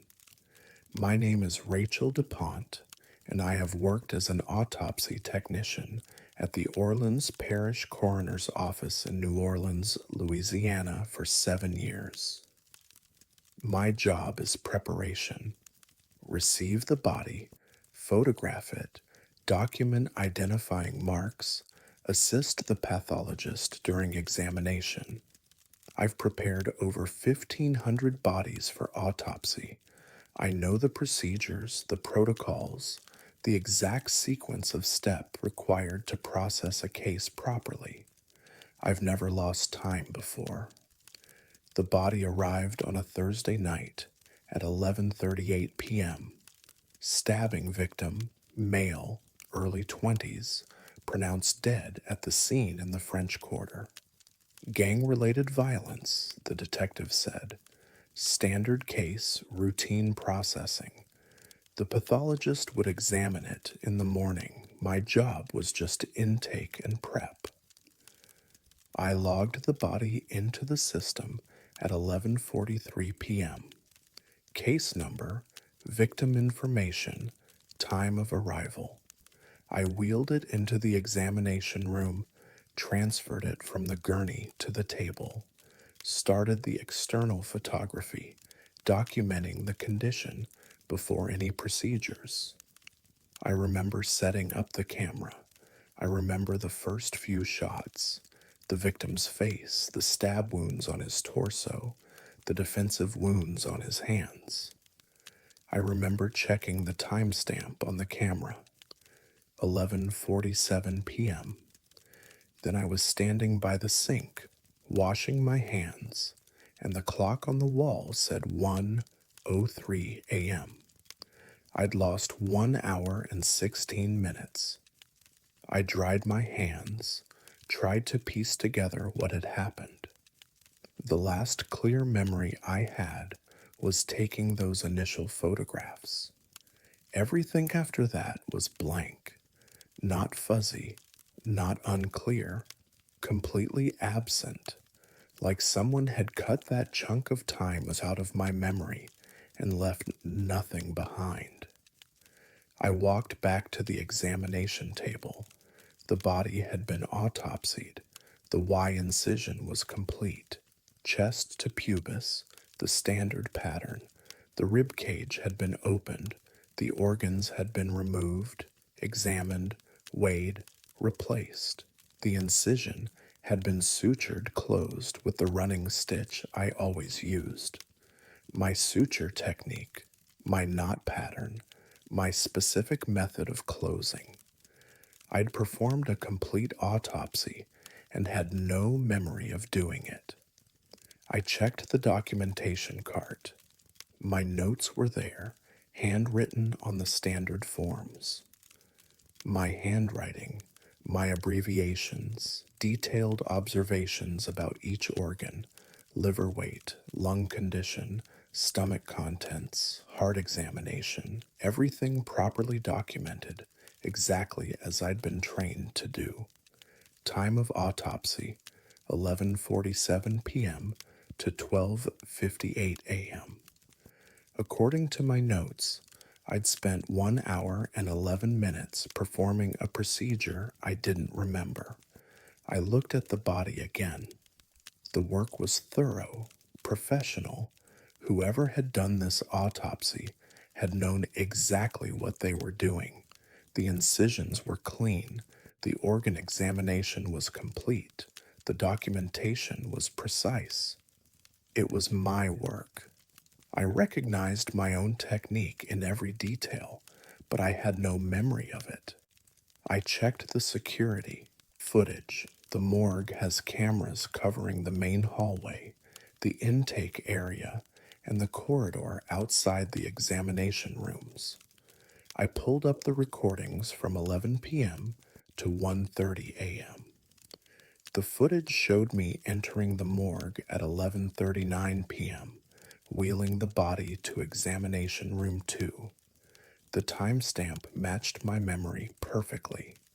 Then, at 11:47 p.m., I entered the examination room and closed the door. The door didn't open again until 1:03 a.m. I watched myself exit the room, walk to the sink, wash my hands. My movements were normal, unhurried. I looked calm, professional. There was no indication anything unusual had happened. But inside that room, during that hour and 16 minutes, I'd performed a complete autopsy I couldn't remember. I checked the examination room footage. We don't have cameras inside the rooms. Privacy concerns, respect for the deceased. The only record of what happened in there was my documentation and the evidence on the body itself. I read through my notes again. They were detailed, thorough, exactly what I'd expect from a competent autopsy technician. Observations about the stab wounds, depth, angle, damage to internal organs, notes about the stomach contents, the liver condition, the heart examination. Everything properly recorded. At the bottom of the last page, I'd written a note I didn't remember writing. Toxicology sample sent to lab. Priority analysis requested. I checked the toxicology submission log. Sure enough, I'd submitted a blood sample at 12:53 a.m., marked priority. The lab would process it within 24 hours instead of the usual week. I had no idea why I'd requested priority analysis. The pathologist arrived at 7 a.m. for the scheduled autopsy. I had to tell him the work was already done, showed him my notes, my documentation, explained that I'd prepped the case overnight. He examined the body, read through my observations, checked the incision work, said it looked fine, professional, exactly what he would have done himself. Asked if I'd found anything unusual that would explain the priority toxicology request. I said no. I didn't mention that I couldn't remember performing the autopsy. That would have raised questions I couldn't answer, concerns about my fitness for duty. I just said I'd noticed some irregularities and wanted the tox screen processed quickly. He accepted that, filed the paperwork, moved on to his next case. The toxicology results came back the next afternoon. The victim had fentanyl in his system, high concentration, well above lethal levels, enough to kill him several times over. The concentration was fresh, introduced into his bloodstream within an hour of death. But the stab wounds had killed him. The detective's report was clear. Multiple witnesses saw the stabbing, saw the victim collapse, saw him bleed out on the street.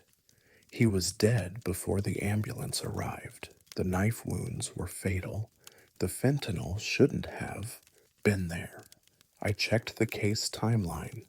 The victim was stabbed at 10:37 p.m., pronounced dead at 10:59 p.m., arrived at my morgue at 11:38 p.m. I'd logged him in at 11:43 p.m. If the fentanyl was introduced within an hour of death, it had happened between 9:30 and 11 p.m., but the victim was already dead by 11.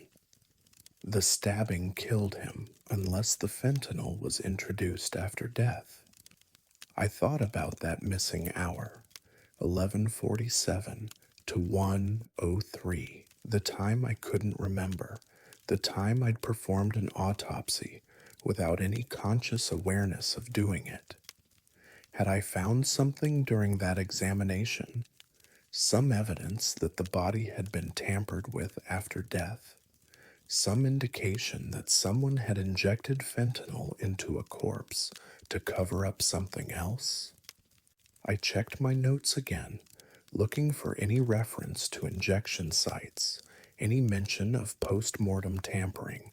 There was nothing, just standard observations about stab wounds and organ damage. But at the end of the notes, in my handwriting, was a sentence I'd missed before.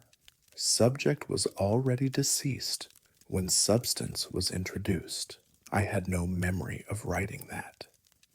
The detective called me 2 days later, asked about the toxicology results, wanted to know if I'd noticed anything unusual during the autopsy, said the fentanyl changed the case profile, suggested a different killer than they'd suspected. I told him what my notes said. The substance was introduced post-mortem. The stabbing was still the cause of death, but someone had injected the victim afterward, probably to confuse the investigation. He asked how I knew it was post-mortem, what evidence I'd found during the examination. I couldn't answer that. I didn't remember. I just had my notes, my documentation, my own handwriting telling me what I'd discovered during an hour I couldn't recall. The case went cold.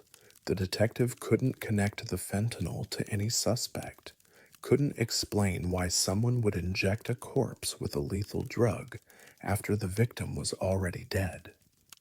The investigation stalled, filed away with other unsolved homicides.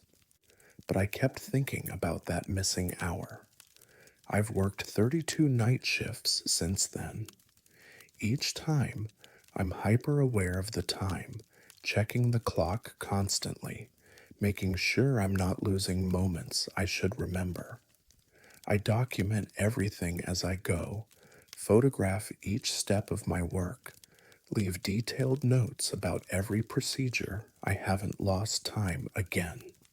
But sometimes I find notes in my handwriting that I don't remember writing. Small observations, brief comments, details about cases I've processed. They're always accurate, always relevant, always exactly the kind of thing I would write if I'd been paying attention. I just don't remember writing them. The security footage always shows the same thing: me entering a room, working for the appropriate amount of time, exiting when the work is complete. Nothing unusual, nothing missing, except in my memory. I've considered every explanation: stress induced dissociation, sleep deprivation, some kind of neurological issue that causes temporary amnesia. I've seen a doctor, had tests done, found nothing wrong. I'm healthy. My brain functions normally. There's no medical reason for me to lose time, but I do. And during that lost time, I perform autopsies. I document evidence. I discover things I wouldn't have known to look for. Like the fentanyl in that stabbing victim, like the post-mortem injection I found evidence of but can't remember finding. I've reviewed the toxicology results a dozen times. The fentanyl concentration was precise, measured, administered with medical accuracy. Not the kind of sloppy post-mortem tampering you'd expect from someone trying to cover up a crime. It was deliberate, professional, like someone with medical training had injected it for a specific purpose. I think about my missing hour, the autopsy I performed without remembering, the notes I wrote in my own handwriting, and I wonder if I was alone in that examination room, or if someone else was there, guiding my hands, showing me what to look for, helping me find evidence I wasn't supposed to find. The security footage shows me entering the room alone, shows me exiting alone, no one else in the hallway, no one else in the morgue. But the footage doesn't show what happened inside that room during the hour I can't remember. I've stopped trying to understand it. I just do my work, document what I find, file my reports. If I lose time again, if I wake up from another missing hour with another completed autopsy and another set of notes I don't remember writing, I'll trust the evidence. Because even if I don't remember it, the work gets done. The victims get examined, the evidence gets documented, the truth gets found, even if I'm not the only one looking for it.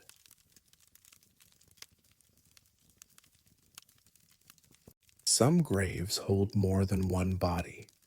My name is Maria Santos, and I have worked as a forensic investigator for the Arizona Department of Public Safety for 16 years. I specialize in recovery operations, exhuming remains, excavating burial sites, identifying victims through skeletal analysis and forensic archaeology. I've worked on dozens of cases involving clandestine graves, helped families find closure, assisted prosecutors in building murder cases. I've learned to expect the unexpected when I dig, but I've never found the same person buried twice. The case started with a confession. Serial killer named Raymond Voss, arrested in Phoenix for an unrelated assault, decided to clear his conscience. Told detectives about 4 women he'd killed over a 15-year period, buried them all in the same location, a remote area in the Sonoran Desert north of Cave Creek, coordinates precise, descriptions detailed. He drew us a map.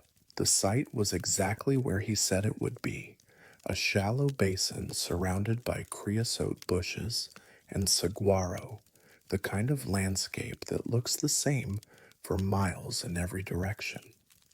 Voss said he'd buried them in a cluster, maybe 20 feet apart, all shallow graves, all unmarked. I arrived with a team of 6 evidence technicians, a forensic anthropologist, cadaver dog handlers. We set up a grid, started the survey. The dogs hit on 5 locations within the first hour. Voss had said 4 bodies. The dogs found 5. We started with the first hit, designated Lot C9 based on our grid coordinates. I excavated carefully, brushing away soil, documenting depth and position. 3 feet down, I found the first skeleton. Female, based on pelvic structure. Young adult, probably early 20s. The bones were in relatively good condition. Dry desert soil preserves remains better than moisture-heavy environments. I photographed everything in situ, documented the position, began the careful process of removing each bone for transport. Standard procedure, nothing unusual yet. But when I examined the skull, I noticed the dental work. Distinctive pattern, 3 fillings in the molars, 1 missing incisor, specific wear pattern on the front teeth. I photographed it, made detailed notes. Dental records would help us identify her once we got the remains back to the lab. I finished excavating Lot C9, bagged and tagged everything, moved on to the next site. We worked through the day, recovered all 5 sets of remains by sunset, transported them back to the lab for full analysis. The forensic anthropologist started processing them the next morning. Age estimates, sex determination, trauma analysis. 3 of the remains matched women who'd been reported missing during Voss's active period. The dental records confirmed it. We'd found 3 of his 4 claimed victims. The 4th victim's identity was unclear. No immediate match in the missing persons database. We'd need more time, more analysis. And the 5th set of remains, the one from Lot C9, matched a woman who'd already been found. Her name was Claire Davidson, reported missing in 2003, found dead in 2004 near Tucson, identified through dental records and DNA. Buried in Evergreen Cemetery after her family claimed the body. There was a headstone, a death certificate, a closed case. But here she was again. Same dental pattern, same distinctive features, same skeletal markers. When we ran the DNA comparison, it was a perfect match. Claire Davidson, dead and buried in 2004, also dead and buried in a clandestine grave north of Cave Creek, in a location Raymond Voss claimed he'd used between 2002 and 2016. I pulled the original case file. Claire Davidson had been found by hikers in 2004, skeletal remains in a ravine south of Tucson. The ME estimated she'd been dead approximately 1 year. Dental records confirmed her identity. She'd been reported missing in 2003 by her family in Flagstaff. Cause of death was listed as undetermined, no obvious trauma, no evidence of foul play.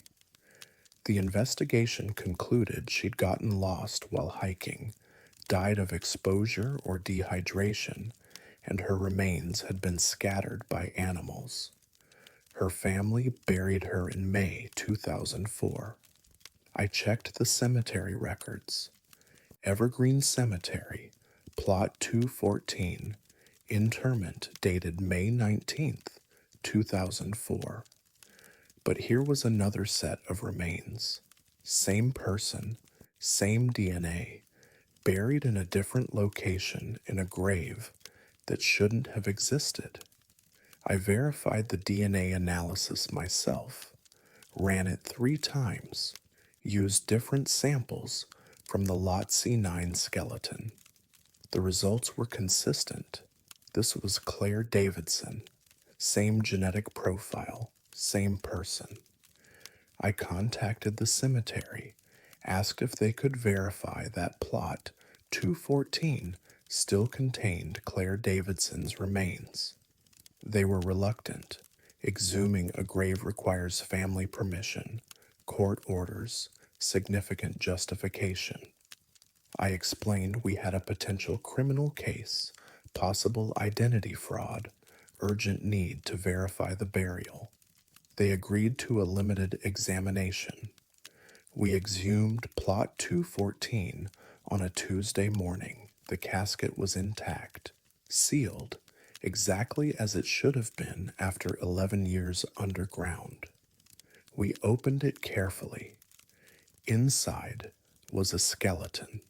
Female, young adult, appropriate state of decomposition for the burial date. We extracted a bone sample for DNA analysis. It matched Claire Davidson. I stood there looking at 2 skeletons, both confirmed through DNA analysis to be the same woman. One buried in a marked grave in Evergreen Cemetery in 2004.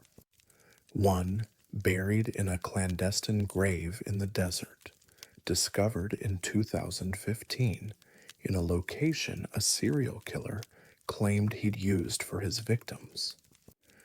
Same person, same DNA, two bodies buried in different locations, years apart. I checked the original identification from 2004. The forensic anthropologist who'd processed those remains was experienced, thorough, careful. The dental records matched. The DNA matched. The family had identified personal effects found with the body. A necklace Claire had been wearing when she disappeared. There was no question the 2004 identification was correct. But the Lot C9 identification was also correct. Same DNA, same skeletal markers, same dental pattern. I interviewed Raymond Voss in prison, asked him about the grave in Lot C9, about when he'd buried that victim, what he remembered about her. He described Claire Davidson perfectly. Her height, her hair color, what she'd been wearing. He said he'd picked her up hitchhiking near Flagstaff in July 2003, killed her 2 days later, buried her in the desert where we'd found her. July 2003. That matched when Claire was reported missing, but Claire's body had already been found in 2004, a year later, in a completely different location. I checked the timeline carefully. Claire disappeared in July 2003. Her remains were found in August 2004, south of Tucson.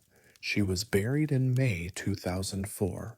Wait, she was buried in May 2004, but her remains weren't found until August 2004?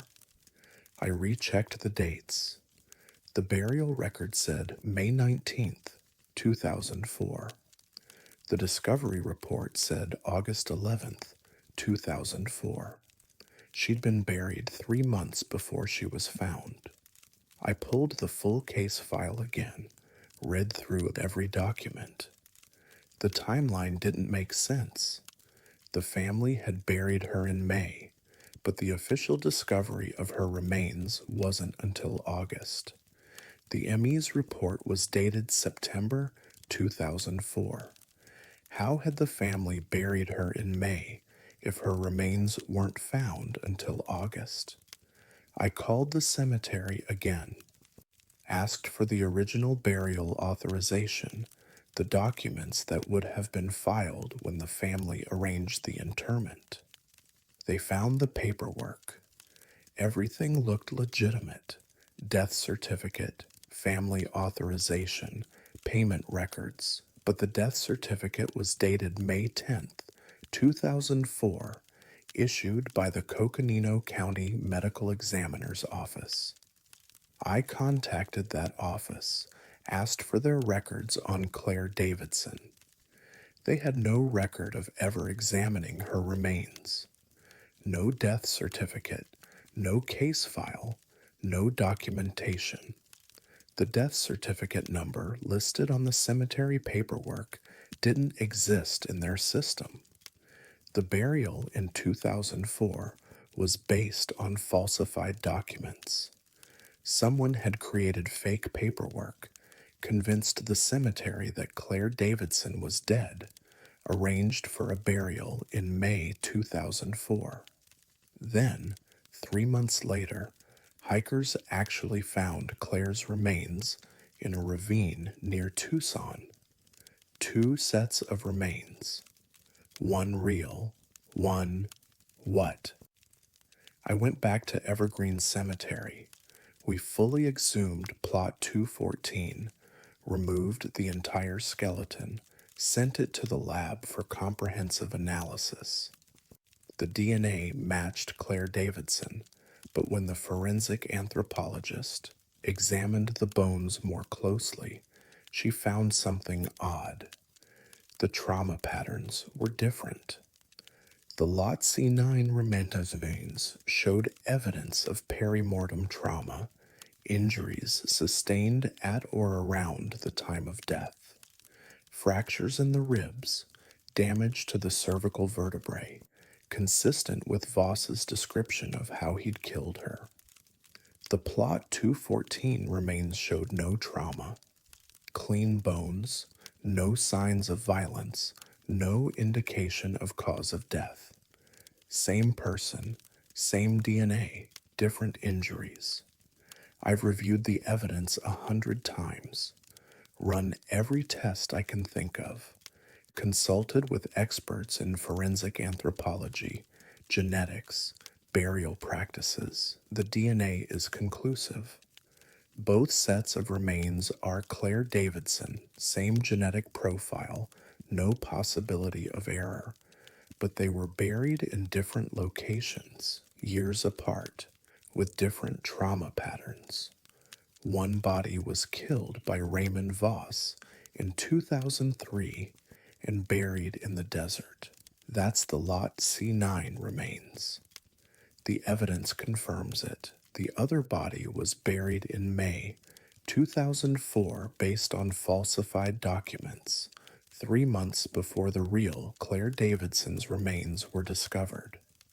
That's the Plot 214 remains. But those remains are also Claire Davidson, confirmed by DNA. I don't know how to explain it. Claire Davidson died once. That's what the evidence says. She was killed in 2003, buried in the desert, found in 2015, but another version of her was buried in 2004 in a grave arranged by someone using fake documents, 3 months before anyone knew she was dead. The case is still open. Technically, I've filed all the evidence, documented both sets of remains, noted the DNA matches and the timeline discrepancies. Raymond Voss is in prison. He's been charged with 4 murders, including Claire Davidson. The evidence from Lot C9 supports the charge. But I still have the remains from Plot 214 locked in evidence storage. Same person, same DNA, different burial, different line. I don't go to Evergreen Cemetery anymore. I don't want to know if there are other graves like Plot 214, other burials arranged before the victims were found, other bodies that exist in 2 places at once. Some questions don't have answers that make sense. I just excavate what I find and document what the evidence shows. Even when the evidence shows the impossible.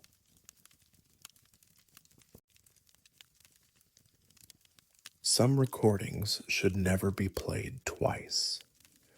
My name is Gordon Wu, and I have worked as a digital forensics analyst for the San Francisco Police Department in California for 10 years. I specialize in data recovery, extracting information from damaged phones, corrupted hard drives, deleted files. I've recovered evidence from devices that were burned, shattered, submerged in water. I can pull data from almost anything. I wish I hadn't pulled data from Amanda Price's phone. The case came to me on a Wednesday afternoon in March. Suspicious death, female victim found in her apartment, door locked from the inside, no signs of forced entry or struggle. The detective wanted me to recover anything from her phone, texts, calls, photos, anything that might explain what happened.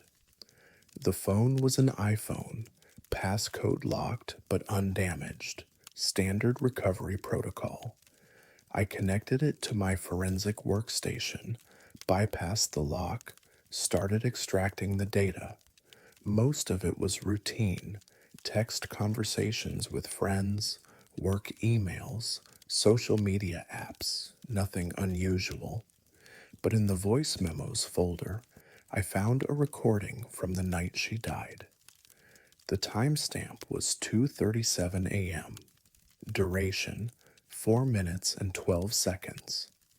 I exported the file, loaded it into my audio analysis software, put on my headphones, hit play. The first 30 seconds were breathing, heavy, panicked breathing.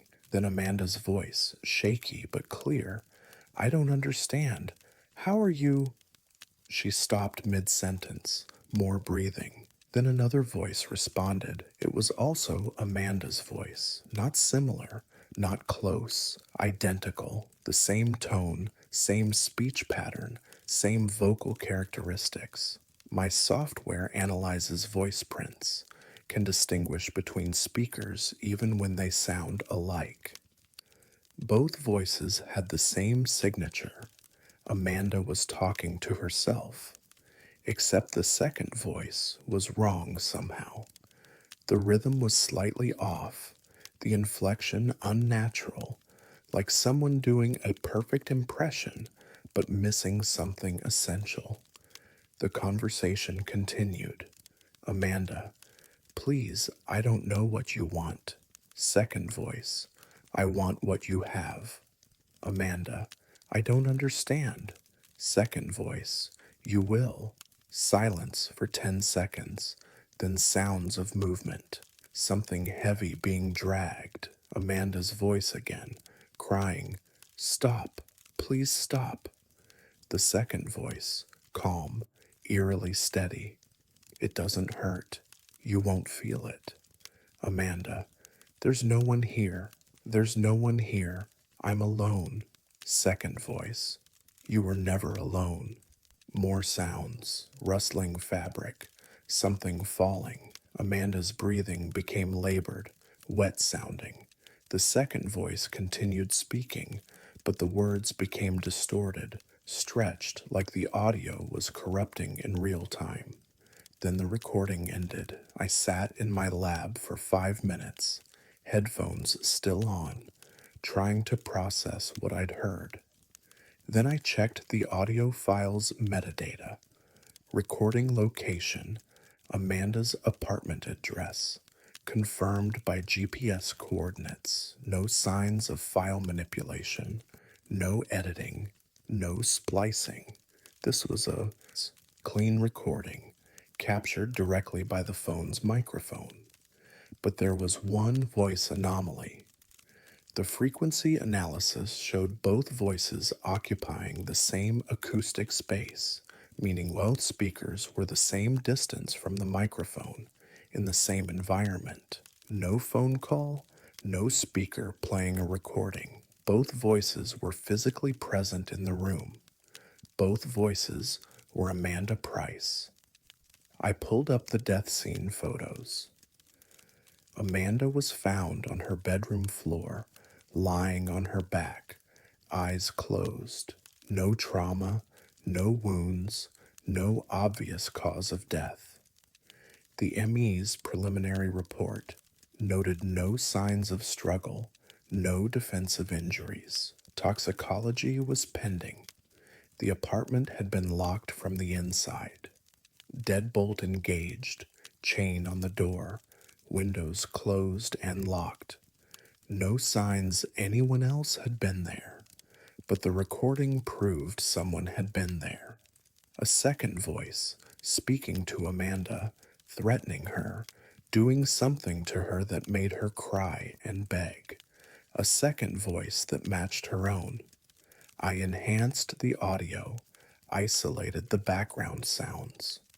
No footsteps, no door opening or closing, no indication of anyone entering or leaving, just two voices in a closed room having a conversation that ended with one of them dying. I played the file again and again, listened to every word, every breath, every sound. The second voice never wavered, never broke character. It maintained Amanda's vocal pattern perfectly while saying things Amanda wouldn't say. I want what you have. You were never alone. I checked the recording's waveform. Audio corruption usually shows as spikes, dropouts, distorted sections, but this file was clean until the last 15 seconds when the second voice started degrading. The words became unintelligible, stretched into frequencies that shouldn't exist in human speech. I isolated that section, ran it through every filter I had. The degraded audio contained patterns, rhythmic, repeating, almost like data encoded in sound. But when I tried to decode it, the file crashed my analysis software. I rebooted, tried again. Same result. The corrupted section of the recording contained something that my software couldn't process. I made a backup of the file, stored the original in evidence, sent a copy to the detective, included my analysis, two voices, both matching the victim's vocal signature, recording location confirmed as her apartment. The detective called me the next day, said he couldn't hear two voices, just Amanda, talking to herself, saying things that didn't make sense. He thought maybe she was having a mental health crisis, hallucinating, recording her own breakdown before she died. I sent him the voice print analysis, showed him the frequency data, the acoustic signatures proving two distinct speakers despite identical vocal characteristics. He said it just sounded like one person to him. Asked if I was sure the file wasn't corrupted. I played it for my supervisor. She heard what I heard, two voices, clear as day. But when I played it for another analyst in the lab, he only heard Amanda talking to herself. We were listening to the same file. Some people heard two voices, others heard one. I tested it systematically, played the recording for 12 people. 6 heard two voices, 6 heard only Amanda. The audio file was the same. The content was identical, but perception varied based on the listener. I tried to play it a sixth time for myself. The file wouldn't load. Error message, file corrupted. I checked the backup, also corrupted.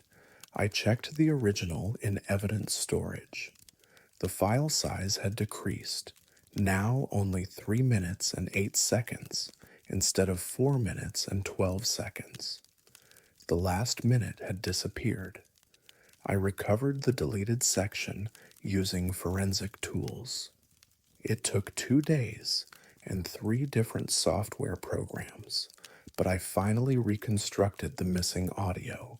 It was screaming, Amanda's voice, pure terror, wordless and raw, and underneath it, the second voice, speaking in that same distorted frequency that had crashed my software before. I tried to play it once. The file corrupted again, this time permanently. The toxicology report came back negative. No drugs, no poisons, no alcohol. The ME ruled the death undetermined. No clear cause, no evidence of foul play, no explanation for why a healthy 29-year-old woman would suddenly die in her locked apartment. I filed my report, noted the voice recording, the conversation with an unknown second party, the audio anomalies, listed it as potential evidence of an intruder, despite the locked door and windows. The case was closed anyway. No suspects, no leads, no explanation that made sense. But I kept a copy of the file, or what's left of it. Each time I've tried to access it, more data has degraded. The recording that was originally 4 minutes 12 seconds is now down to 47 seconds. Just Amanda's initial words. I don't understand. How are you? And then silence. I've learned not to play it anymore. Every playback corrupts it further, deletes more of the conversation, erases more evidence. I've recovered data from 7 more suspicious deaths since then. 4 of them had voice recordings on their phones. Conversations with someone who shouldn't have been there, speaking in voices that matched the victim's own. I listen to each file once, document what I hear, then I never play them again, because I've learned that some recordings degrade with each playback. Some files delete themselves to protect what they contain. Some voices corrupt the data they're stored in, gradually erasing themselves from evidence. Amanda Price's file is down to 12 seconds now. Just her breathing, the sound of her voice starting to form a question, and then nothing. Soon it will be empty. The recording will exist as a file with no content, metadata with no audio, evidence of something that no one will be able to prove happened. The second voice will be gone. But I remember what it said. I want what you have. And I remember the last thing on the recording before it corrupted completely. Something I heard only once. Something I've never told anyone. The second voice said my name, not Amanda's name. Mine, Gordon Wu. It knew I would listen to the recording. It knew I would hear it, and it spoke directly to me in Amanda's voice, calling my name from inside a corrupted audio file. I haven't listened to any new voice recordings in 3 weeks. I tell the detectives the files are too damaged to recover. It's easier than admitting I'm afraid of what they might say.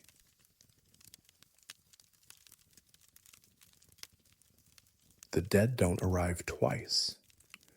My name is Diane Kepler, and I have worked as morgue supervisor at Providence Medical Center in Portland, Oregon for 22 years.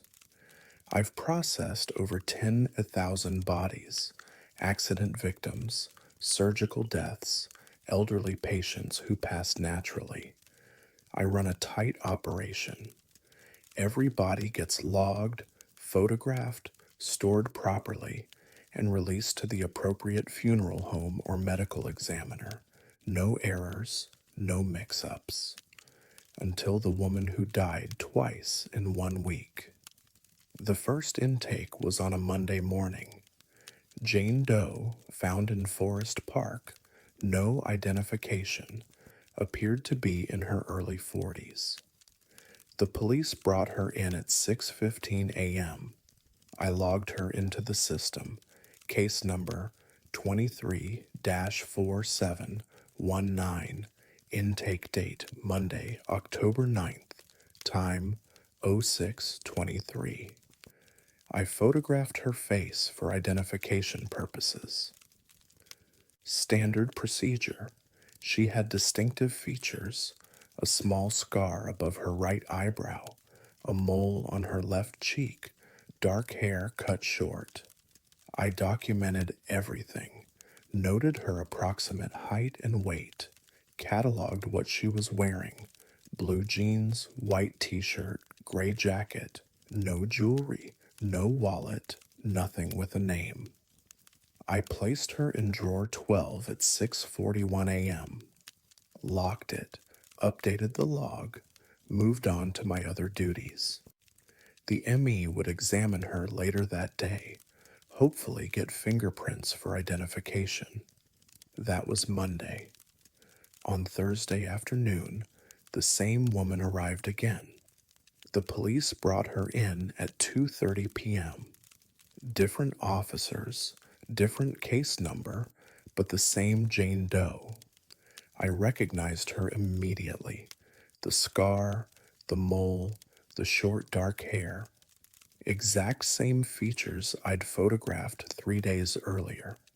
I checked her clothing: black pants, red sweater, denim jacket, different from Monday, different outfit entirely.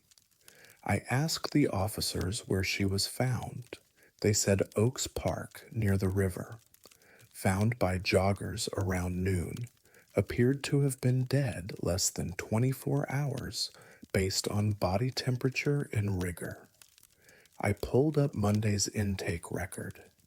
Case 23 4719, Jane Doe, still unidentified, still in drawer 12 awaiting examination. I excused myself, went to the cold storage, opened drawer 12. The body from Monday was still there. Same woman, same features, wearing the blue jeans and white t-shirt I'd logged.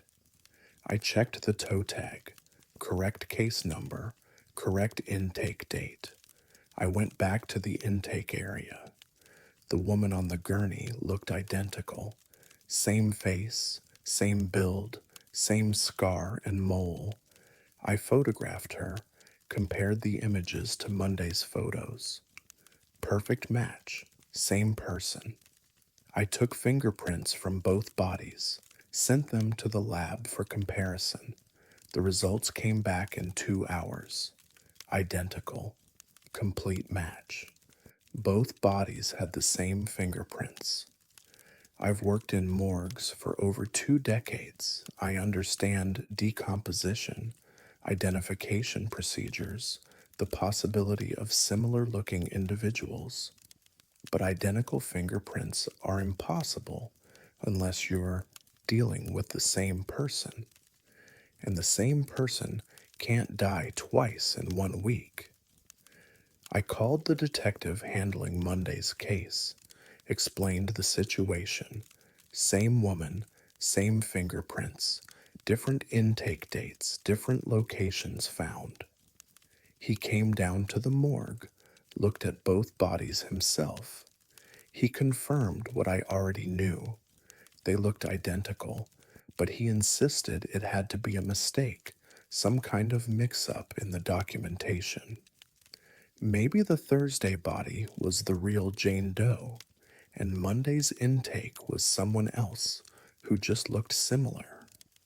I showed him the fingerprints, showed him the photographs side by side. Same scar, same mole, same facial structure down to the millimeter. He had no explanation. The ME examined the Monday body that evening, found no obvious cause of death, no trauma, no signs of violence, no indication of drug use. Estimated time of death was sometime Sunday night or early Monday morning.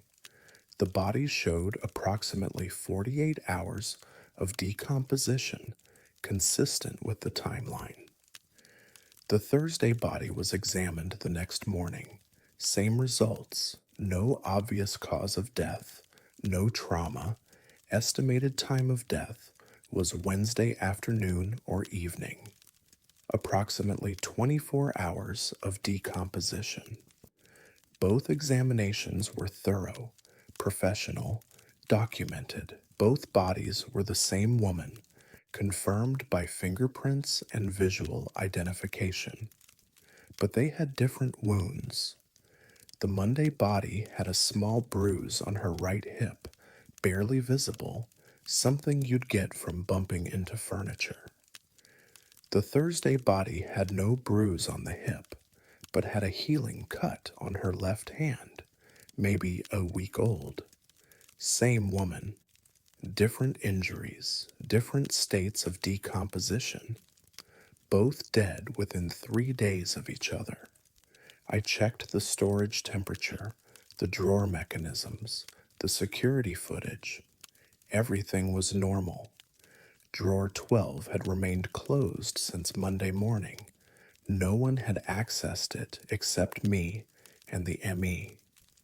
The body inside was the same body I'd logged on Monday. But Thursday's body was also the same person. The police checked both discovery sites. Forest Park and Oaks Park are 8 miles apart.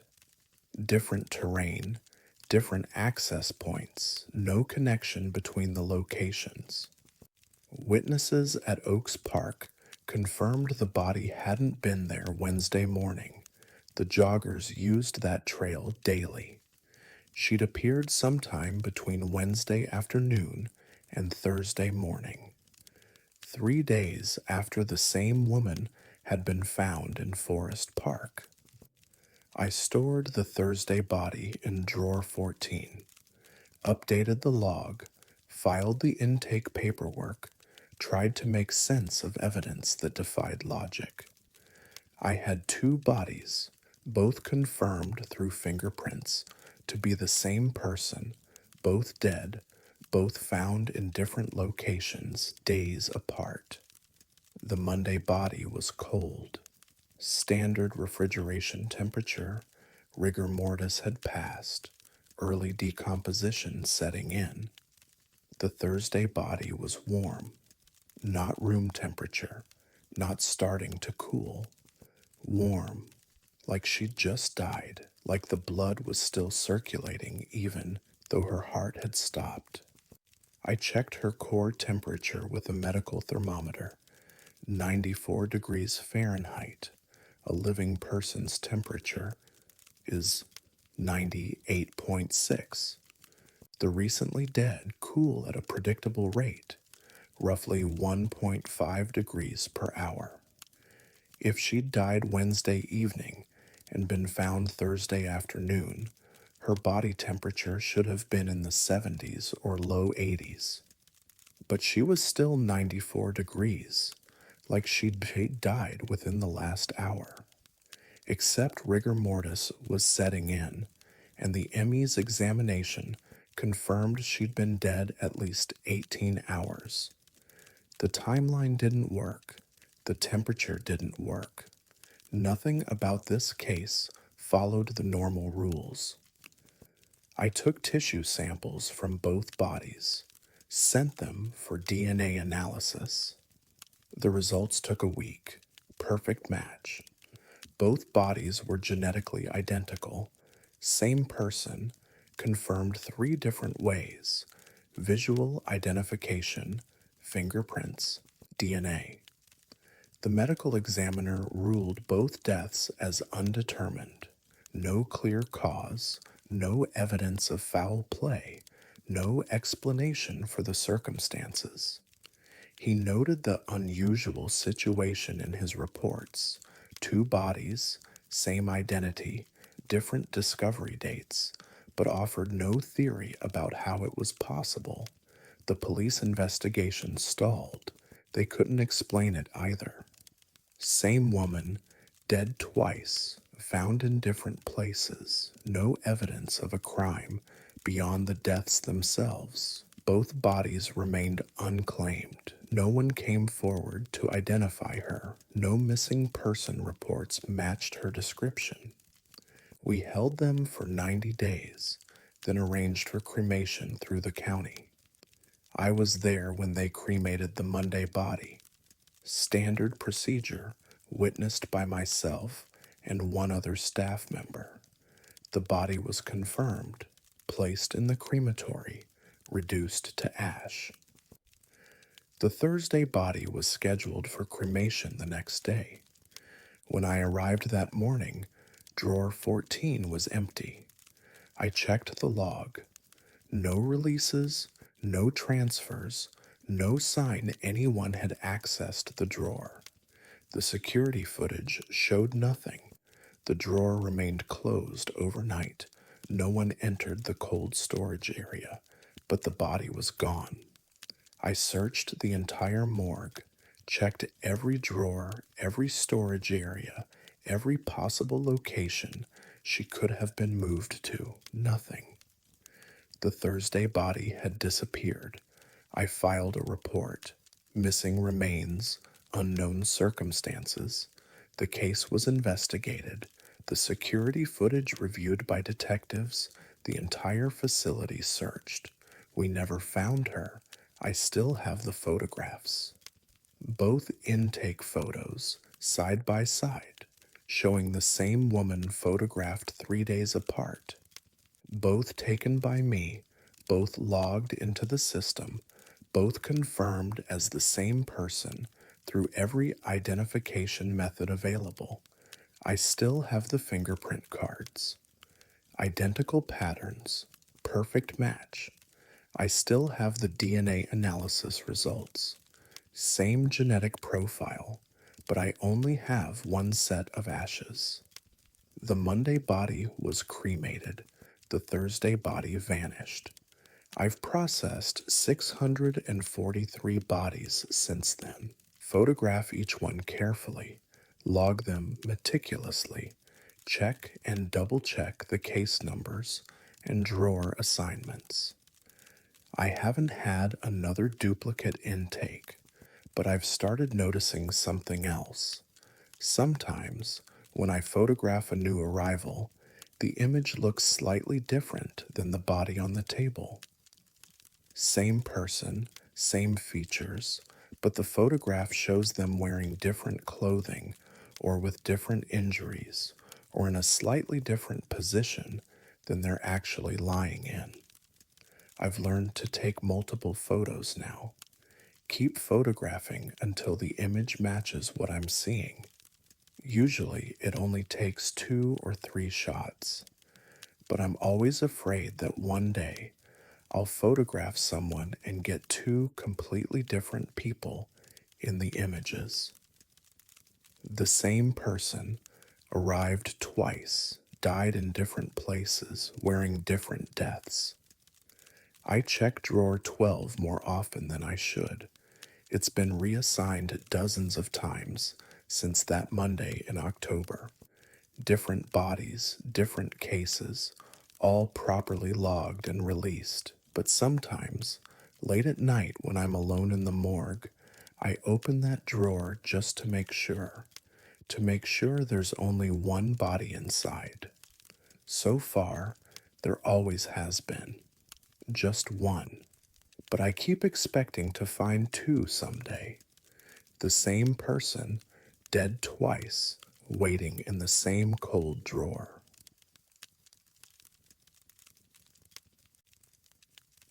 Photographs don't change after you take them.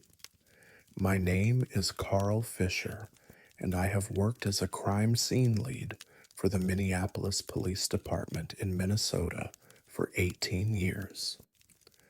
I've documented hundreds of death scenes, trained dozens of new investigators, taught photography courses at the academy.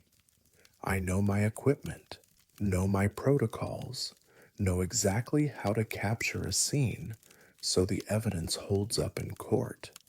I know photographs are static. Once you take them, they're fixed, permanent. They don't change. Except for the one from the Anderson basement.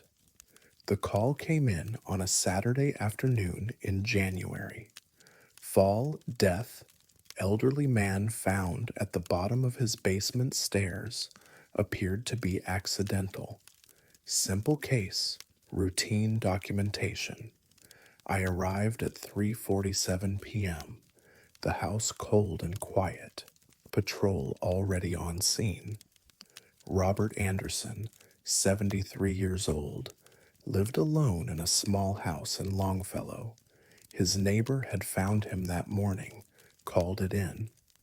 The body was at the bottom of a steep wooden staircase, standard basement setup, concrete floor, bare bulb hanging from the ceiling. Clear accident scene. Anderson had probably tripped, fallen, broken his neck in the fall. No signs of forced entry, no indication anyone else had been in the house. Straightforward. I photographed the body from multiple angles, documented the stairs, captured the overall scene. Then I took a shot from the top of the stairs, looking down, full view of the staircase, Anderson's body visible at the bottom, the concrete floor, the wooden railing. Standard evidence photo. Case number, timestamp, GPS coordinates all embedded in the metadata. Shot number 47 of 82 total for the scene. I finished documenting, packed up my equipment, filed the photos in the evidence system. The ME ruled it accidental death. Case closed within a week. Anderson had a history of balance problems. No family contested the findings. Everything routine. 6 months later, I used that scene in a training seminar. I teach new crime scene investigators how to photograph fall deaths, what angles to capture, what details matter for reconstruction. The Anderson case was perfect. Clean scene, clear cause of death, good documentation. I projected the stair photo on the screen, shot 47, taken from the top of the stairs, showing the full descent and Anderson's body below. A student in the back row raised his hand, asked who else had been in the basement. When I took the photo, I said no one. It was just me and the body. Patrol had stayed upstairs. He pointed at the screen, at the railing, visible in the middle section of the staircase. There was a hand gripping it. I looked closer. He was right. Approximately halfway down the stairs, on the right side railing, there was a hand. Adult-sized, fingers wrapped around the wooden rail, clearly visible in the photograph. Too high to be Anderson's hand. His body was at the bottom of the stairs, both arms visible beside him.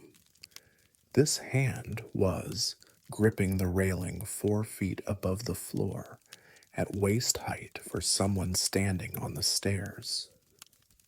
I told the student it must be a shadow, some trick of the lighting. The basement had that single bare bulb, could create odd effects. But he was right. It was a hand. 5 fingers, clear knuckles, distinct grip. Not a shadow, not an illusion. I pulled up the original file after the seminar, examined it on my office computer, enhanced the resolution, studied every pixel of that railing. It was definitely a hand. And it was wearing my watch. I recognized it immediately. A Timex Expedition, black band, distinctive orange second hand, the same watch I'd been wearing that day, the same watch I wear every day on the job. But I'd been at the top of the stairs when I took that photo. The camera's metadata confirmed it. Shot angle, lens height, position data. I'd been standing on the top step, looking down, documenting the scene. I hadn't been halfway down the stairs gripping the railing. I checked the other photos from that scene. 82 total shots, multiple angles, complete documentation. I went through every image that showed the staircase. The hand appeared in 12 of them, always in the same position, gripping the railing at the same height, always wearing my watch, sometimes barely visible at the edge of the frame, sometimes clear and centered, but always there, always my hand, always gripping a railing I never touched.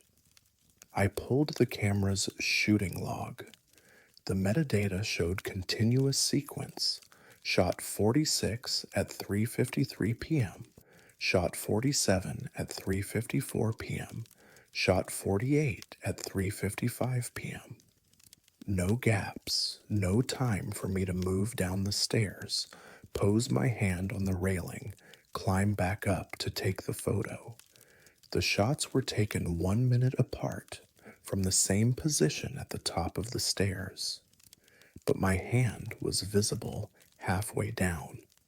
I checked the scene video from my body camera. I wore it clipped to my vest, recorded the entire documentation process.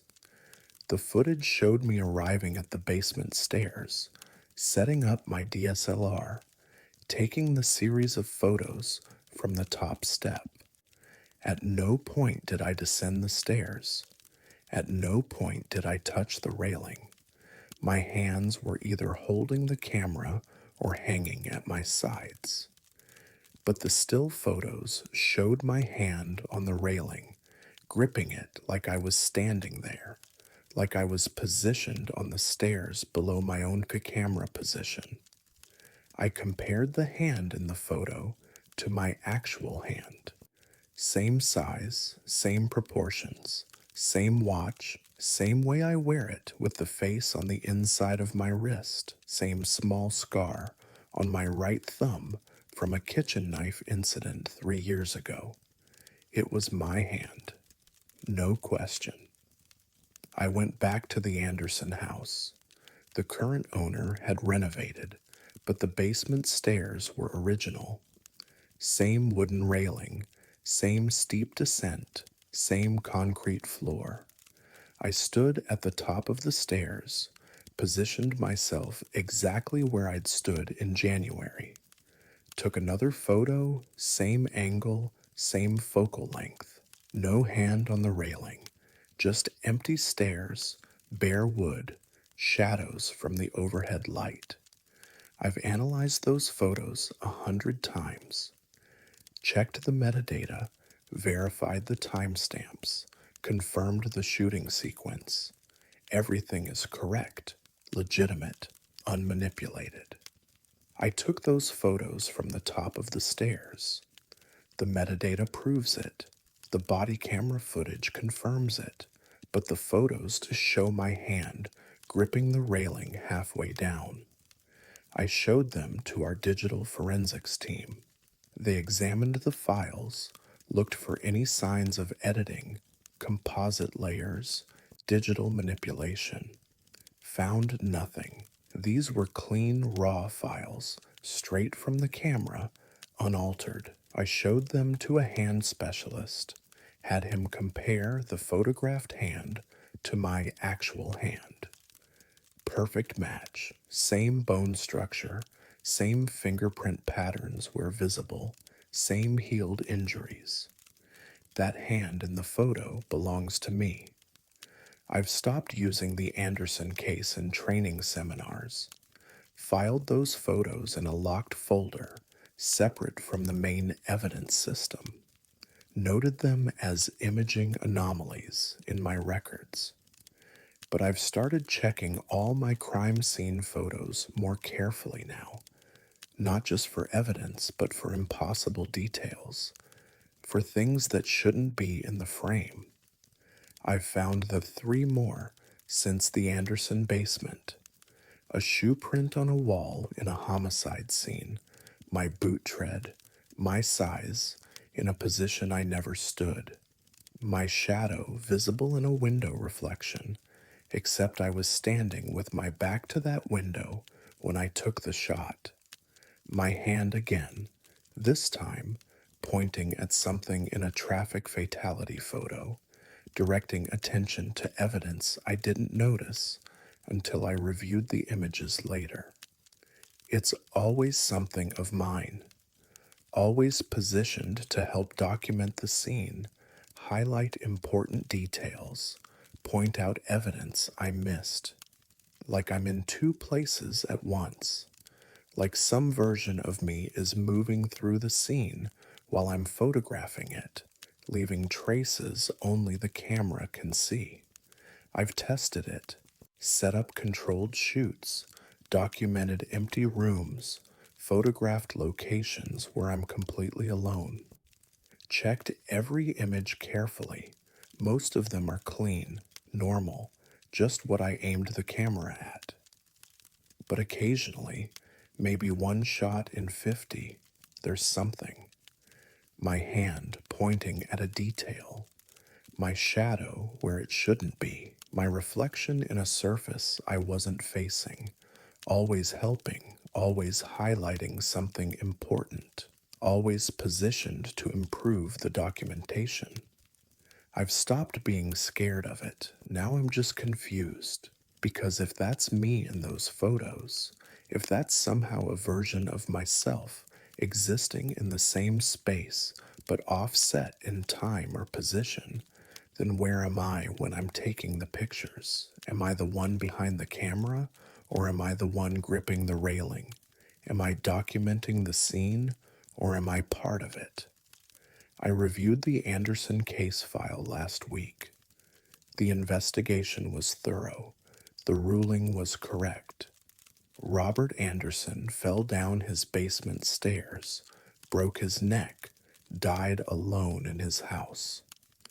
Except the photos suggest he wasn't alone, because my hand was on that railing, at the exact height where you'd grab it if you were trying to stop yourself from falling, at the position where you'd reach out instinctively if you were tumbling down steep wooden stairs toward a concrete floor. My hand was there, gripping the railing, frozen in that photograph. But I was at the top of the stairs when I took the shot, unless I wasn't. I've checked the timestamp on photo 47, 3:54 p.m., January 14th, the moment I documented Robert Anderson's death scene. I've checked my own records, my shift log, my GPS data, my body camera footage, all confirm I was there at that house at that time. But I don't remember gripping that railing. I don't remember being on the stairs. I only remember standing at the top, looking down, taking the photograph that shows my hand in a place I never stood. I've learned to trust my camera more than my memory now, because the camera doesn't forget, doesn't misremember, doesn't edit out details that don't make sense. It just captures what's there. Even when what's there is me, standing in two places at once, reaching out to grip a railing I never touched, leaving evidence of my presence in a position I never occupied. The photos don't lie. I just don't know which version of me they're showing, the one behind the camera or the one in the frame.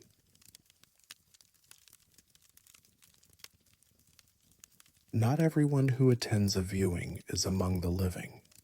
My name is Aisha Rahman, and I have worked as mortuary director at Riverside Funeral Home in Baltimore, Maryland for 13 years. I've coordinated thousands of services, helped countless families through their grief, maintained the dignity and respect every deceased person deserves. I know the rhythms of this work, the viewing hours, the family dynamics, the quiet moments in the chapels. I know who belongs in my viewing rooms and who doesn't. That's why I noticed the woman in the back. She first appeared during the Caldwell viewing on a Tuesday afternoon in September. Margaret Caldwell, 86 years old, natural causes, well-attended service. 50 or 60 people came through to pay respects, family, neighbors, church members. Standard viewing. The woman stood in the back corner of viewing room 3, near the coat rack, wearing a dark dress and a black cardigan. Elderly, maybe 70 or 75, gray hair pulled back, quiet and respectful. She didn't approach the casket, didn't speak to the family, just stood there for the full 2-hour viewing, then left. I didn't think much of it. Not everyone who attends a viewing knows the family well. Some people come out of respect for a neighbor, a distant acquaintance, someone they'd known years ago. The next day, the woman was back. Different viewing. Robert and Gwen, 53 years old, heart attack, family viewing before the funeral service. Maybe 20 people in attendance, and the same woman standing in the exact same spot in the back corner of viewing room 3. Same dark dress, same black cardigan, same quiet presence. I introduced myself, asked if she'd known Mr. Nguyen. She smiled politely, didn't answer, and continued standing in the corner. I checked the guest book after the viewing. No signature I didn't recognize. Everyone who'd signed was family or verified friends of the deceased. The woman hadn't signed in. She appeared again 2 days later. Patterson viewing, then Miller, then Santos, always viewing room 3, always the same corner, always standing silently while families grieved and said goodbye to their loved ones. Different deceased, different families, no common connection between the cases. But the same woman attending every viewing asked the families if they knew her.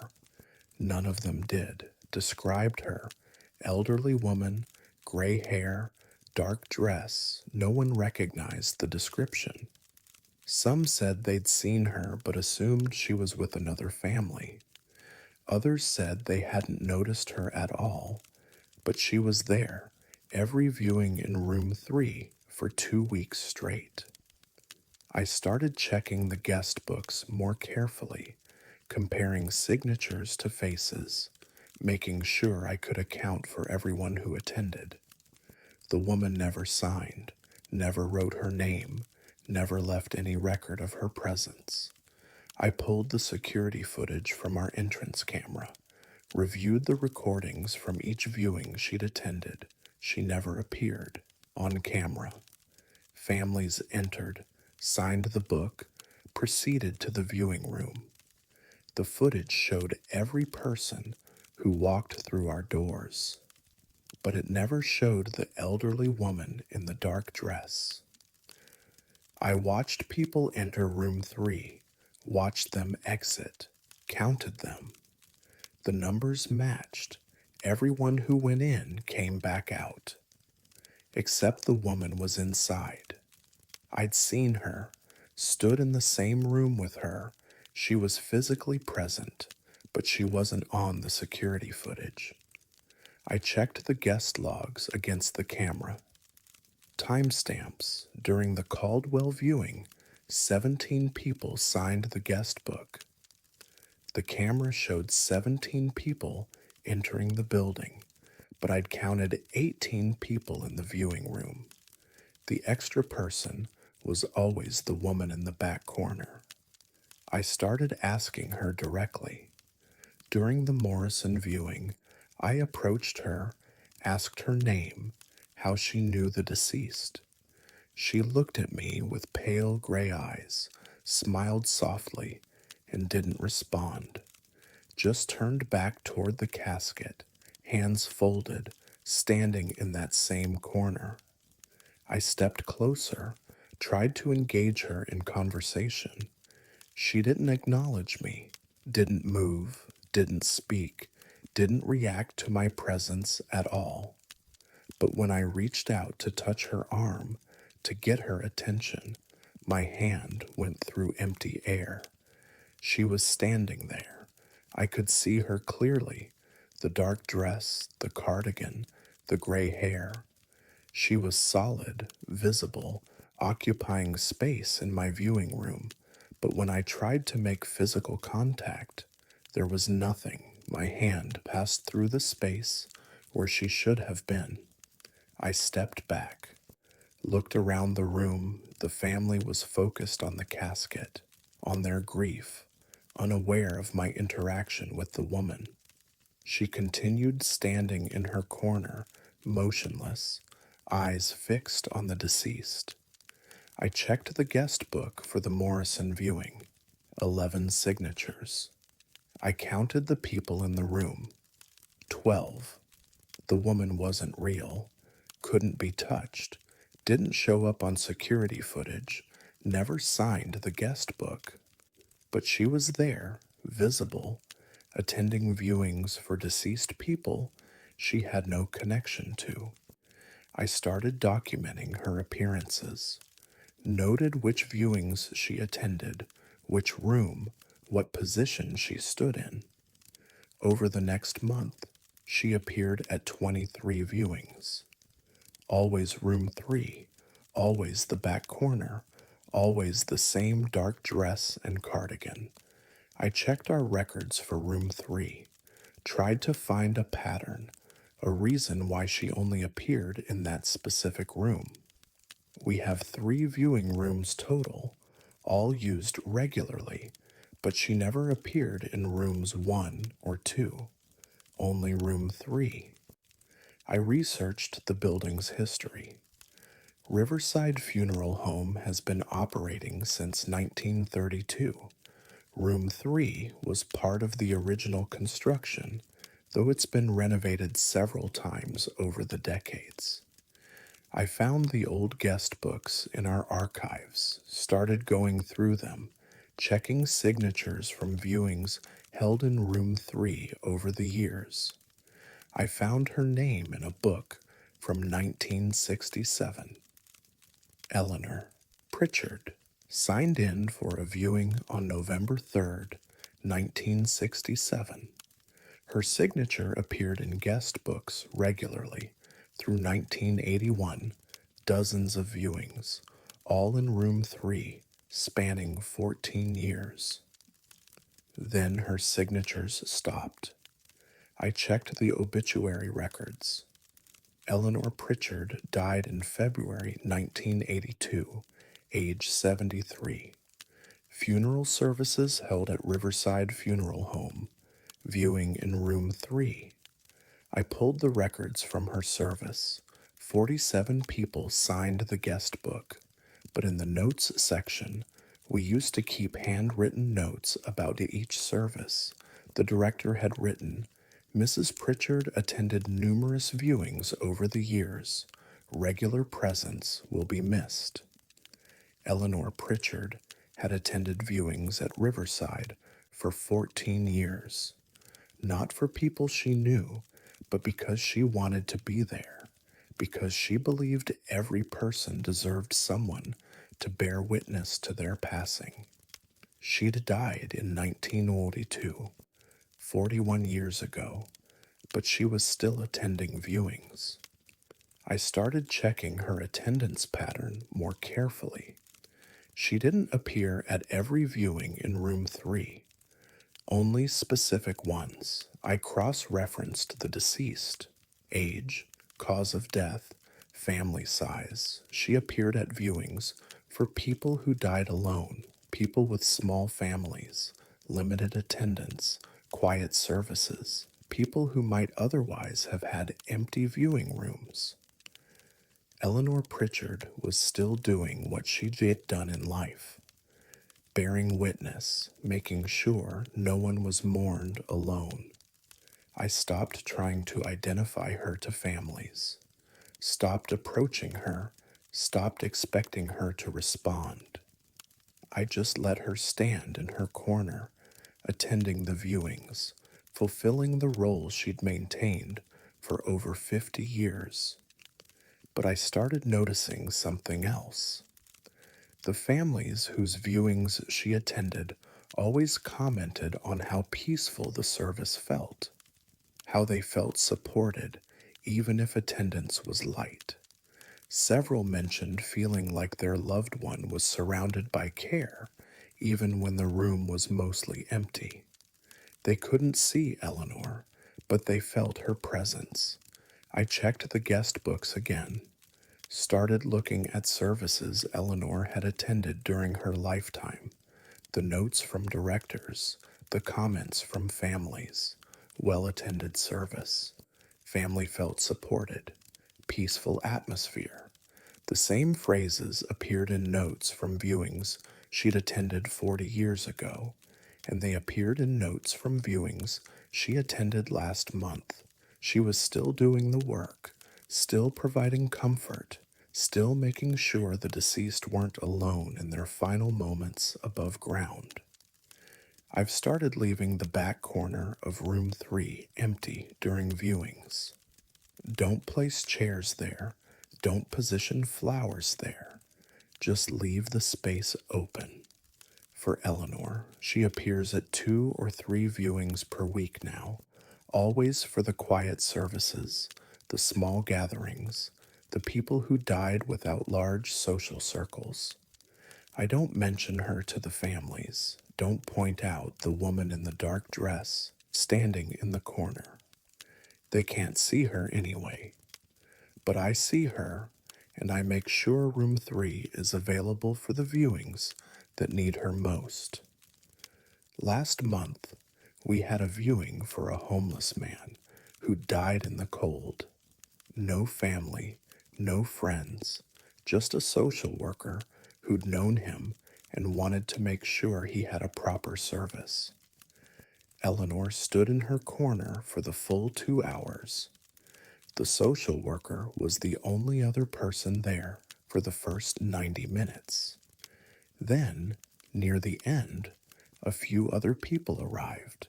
Other social workers, a shelter volunteer, people who'd known the deceased.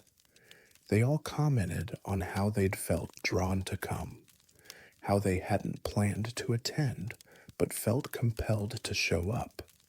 I think Eleanor called them, somehow reached out, made sure this man wasn't mourned alone. I checked the guest book from her own funeral in 1982.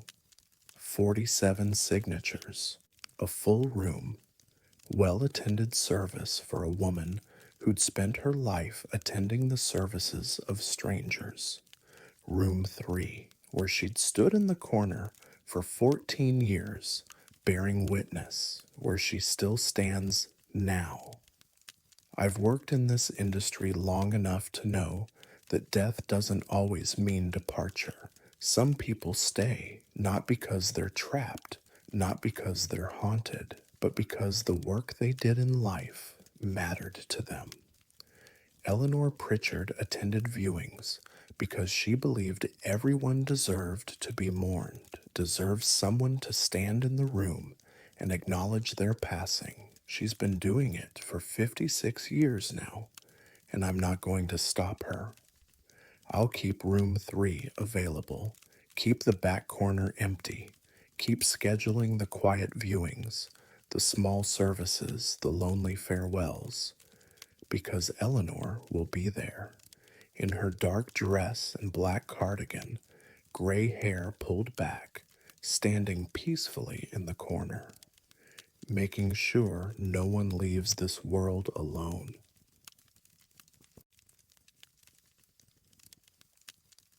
The dead are supposed to stay still during transport. My name is Colin Reeves, and I have worked as a body transport driver for King County Medical Services in Seattle, Washington for 9 years. I move the deceased from death scenes to the morgue, from hospitals to funeral homes, from one facility to another. It's solitary work, quiet work, just me and the van and the bodies I'm responsible for delivering safely. I've transported over 3,000 bees. I've learned not to think of them as people anymore, just cargo that needs careful handling, documentation, professional respect. Keep them secure, maintain the cold chain, deliver them to the right location. They don't move, they don't make noise, they're just still, silent weight in the back of my van. Until the night I picked up Jacob Weiss. The call came in at 11:47 p.m. on a Thursday in October. Male deceased, early 30s, found in his apartment in Capitol Hill, apparent overdose. The ME wanted him brought in for autopsy in the morning. Standard late night pickup. I arrived at the apartment building at 12:15 a.m. The police were still on scene, finishing their documentation. Jacob Weiss was in his bedroom, lying on the floor, no signs of struggle or trauma. The officer said he'd been dead approximately 6 to 8 hours based on rigor and body temperature.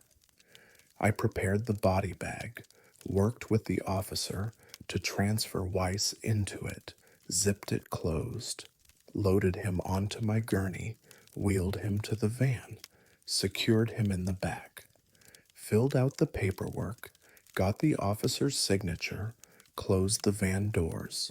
Standard procedure, nothing unusual. I started driving toward the morgue, taking my usual route, surface streets through Capitol Hill, then the I-5 connector south. The van was quiet, just the hum of the engine and the sound of traffic. Then I heard the zipper, not loud, not violent, just the metallic sound of a zipper being pulled down, one tooth at a time, coming from the body bag in the back. I glanced in the rearview mirror. The van's interior lights were on, standard protocol for body transport. I could see the bag clearly, lying on the gurney, secured with straps. The zipper was moving, pulling down from the inside, slowly, steadily, 12 inches down, then 15, then 18. I pulled over, put the van in park, turned around to look directly at the cargo area. The zipper had stopped. The bag was partially open, maybe 20 inches down from the top. But there was no movement inside, no indication anyone, anything, was trying to get out. I knew rigor mortis could cause muscle contractions. I'd heard stories about bodies moving post-mortem, gases escaping, limbs shifting, but I'd never seen a body unzip its own bag. I got out, opened the back doors, examined the body bag closely. The zipper had definitely moved. It was pulled down to mid-chest level. I hadn't left it that way. I always zip bags completely closed, check them twice, make sure they're secure. I looked inside. Jacob Weiss was positioned exactly as I'd left him, on his back, arms at his sides, head straight, no signs of movement. His hands were still, nowhere near the zipper, but the bag was open. I zipped it back up, checked it carefully, made sure it was fully closed, double-checked the gurney straps, verified everything was secure, got back in the driver's seat, started the van, merged back into traffic. 5 minutes later, I heard the zipper again. Same sound, slow, steady, pulling down from the inside. I didn't pull over this time, just watched in the rearview mirror as the bag opened itself, the zipper moving steadily downward until it reached the same position, mid-chest, approximately 20 inches. Then it stopped. I kept driving, eyes on the road, hands on the wheel, trying to rationalize what I was seeing. The van hit a pothole. The body bag shifted slightly on the gurney, but the zipper didn't move any further. I reached the morgue at 1:23 a.m., backed the van up to the loading dock, opened the rear doors. The body bag was zipped completely closed again. I stared at it for a full minute. I'd watched it unzip in the rearview mirror, watched it open to mid-chest. I hadn't touched it, hadn't stopped to re-zip it. But now it was closed, fully sealed, as if it had never opened at all. I wheeled the gurney into the morgue, logged the delivery with the attendant on duty. He helped me transfer Weiss to a storage drawer, filed the paperwork, signed off on the intake. I mentioned the zipper issue, said the bag might have a defective closure, that it had opened during transport. He checked it, tested the zipper. It worked perfectly. No defects, no mechanical problems. He said it was fine, probably just hadn't been fully closed initially, but I knew I'd closed it. I always close them. I went back to my van, did my post transport inspection, cleaned the cargo area, prepared for the next call. That's when I noticed the hands. On the gurney pad, where Jacob Weiss's body had been lying, there were impressions, handprints, pressed into the vinyl surface like someone had gripped it hard, fingers digging in, palms flat. Not positioned like someone lying on their back with arms at their sides. Positioned like someone had been gripping the pad, holding on, trying to steady themselves. I photographed the impressions with my phone, measured them. They matched the size and position of human hands, adult male, consistent with Jacob Weiss's build. But Weiss had been on his back the entire transport, his arms at his sides. He couldn't have gripped the gurney pad. He was dead, in rigor, sealed in a bag. I cleaned the gurney, wiped down the vinyl, erased the handprints. But I couldn't erase what I'd seen. The zipper moving, the bag opening, the handprints showing someone had gripped the pad from inside the bag. I've made 47 transports since that night. Different bodies, different pickup locations, different destinations. I zip every bag carefully, check it twice, make sure everything is secure before I start driving. I've had the zipper issue 3 more times, always during late night transports.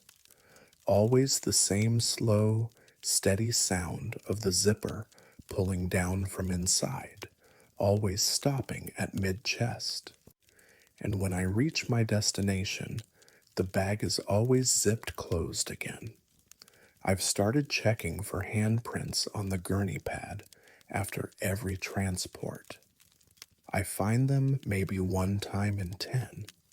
Always the same position, gripping, holding on, pressed into the vinyl with enough force to leave clear impressions. I've tried to rationalize it. Body gases expanding, causing pressure on the zipper, muscle contractions creating movement, post-mortem phenomena I don't understand. But none of those explanations account for the handprints. None of them explain why the bags zip themselves back up before I reach my destination. The ME's autopsy on Jacob Weiss showed what I already knew: overdose, approximately 8 hours post-mortem at time of discovery. No anomalies, no unusual findings, except for one detail in the report. A note about livor mortis, the pooling of blood that occurs after death. The pattern was inconsistent with the position the body was found in. Weiss had been lying on his back when discovered, but the livor mortis showed he'd been on his side at some point after death, like he'd moved, changed position, hours after his heart stopped beating. I thought about the drive from his apartment to the morgue. 23 minutes, the body bag unzipping, the handprints on the gurney. The ME's note said the position change happened post-mortem, but couldn't determine when. I could have told him when, between 12:15 and 1:23 a.m. during transport, while Jacob Weiss was sealed in a bag in the back of my van, unzipping it from the inside, gripping the gurney pad, changing his position while he was dead. I've stopped trying to explain it to the morgue attendants. They just shrug, say the bags sometimes have defective zippers, that I probably didn't close them properly. But I know what I've seen, I know what I've heard, and I've started talking to the bodies during transport. Not conversations, just quiet acknowledgement. I'll get you there safely. Just stay still. Please stay still. It doesn't always work, but sometimes, on the late night runs, when I hear that zipper starting to move, I say it again. Stay still. I'll get you there. And sometimes the zipper stops. The bag stayed closed. The body stayed as quiet. I've learned that the dead don't always accept being cargo, don't always accept being moved without their consent. Some of them wake up during the drive, realize where they are, try to get out. Or maybe they don't wake up. Maybe they're still dead, still gone, but some part of them is aware enough to know they're in motion, aware enough to try to escape. I don't know which is worse.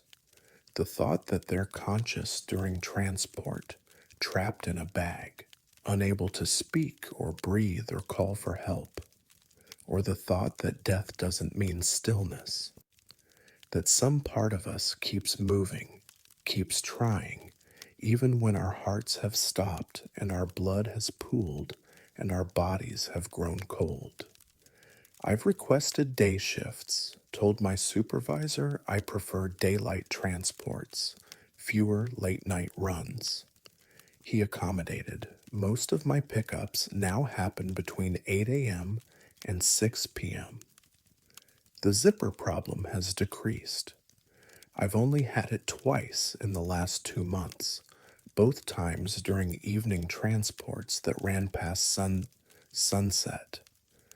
I think they move more at night, when it's dark, when the van is quiet and the roads are empty and there's nothing to distract from the fact that they're being moved against their will.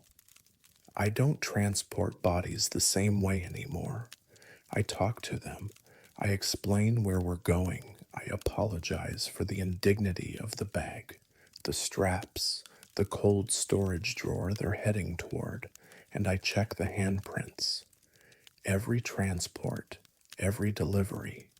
I look at the gurney pad after I've unloaded the body, see if they gripped it, see if they tried to hold on. Most of the time, the pad is clean, smooth vinyl, no impressions. But sometimes, usually late at night, usually after I've heard that zipper moving, there are handprints. And I know that during that drive, during those 15 or 20 minutes between pickup and delivery, the person I was transporting wasn't fully still. They were holding on, gripping the gurney, trying to steady themselves during a journey they never agreed to take. I wipe away the handprints, close the van doors, and wait for the next call, because someone always needs to be moved, and someone always needs to transport them, even when they don't stay still, even when they unzip the bag, even when they leave evidence on the gurney that they were there, aware, trying to escape. I just drive and hope they zip themselves back up before I arrive.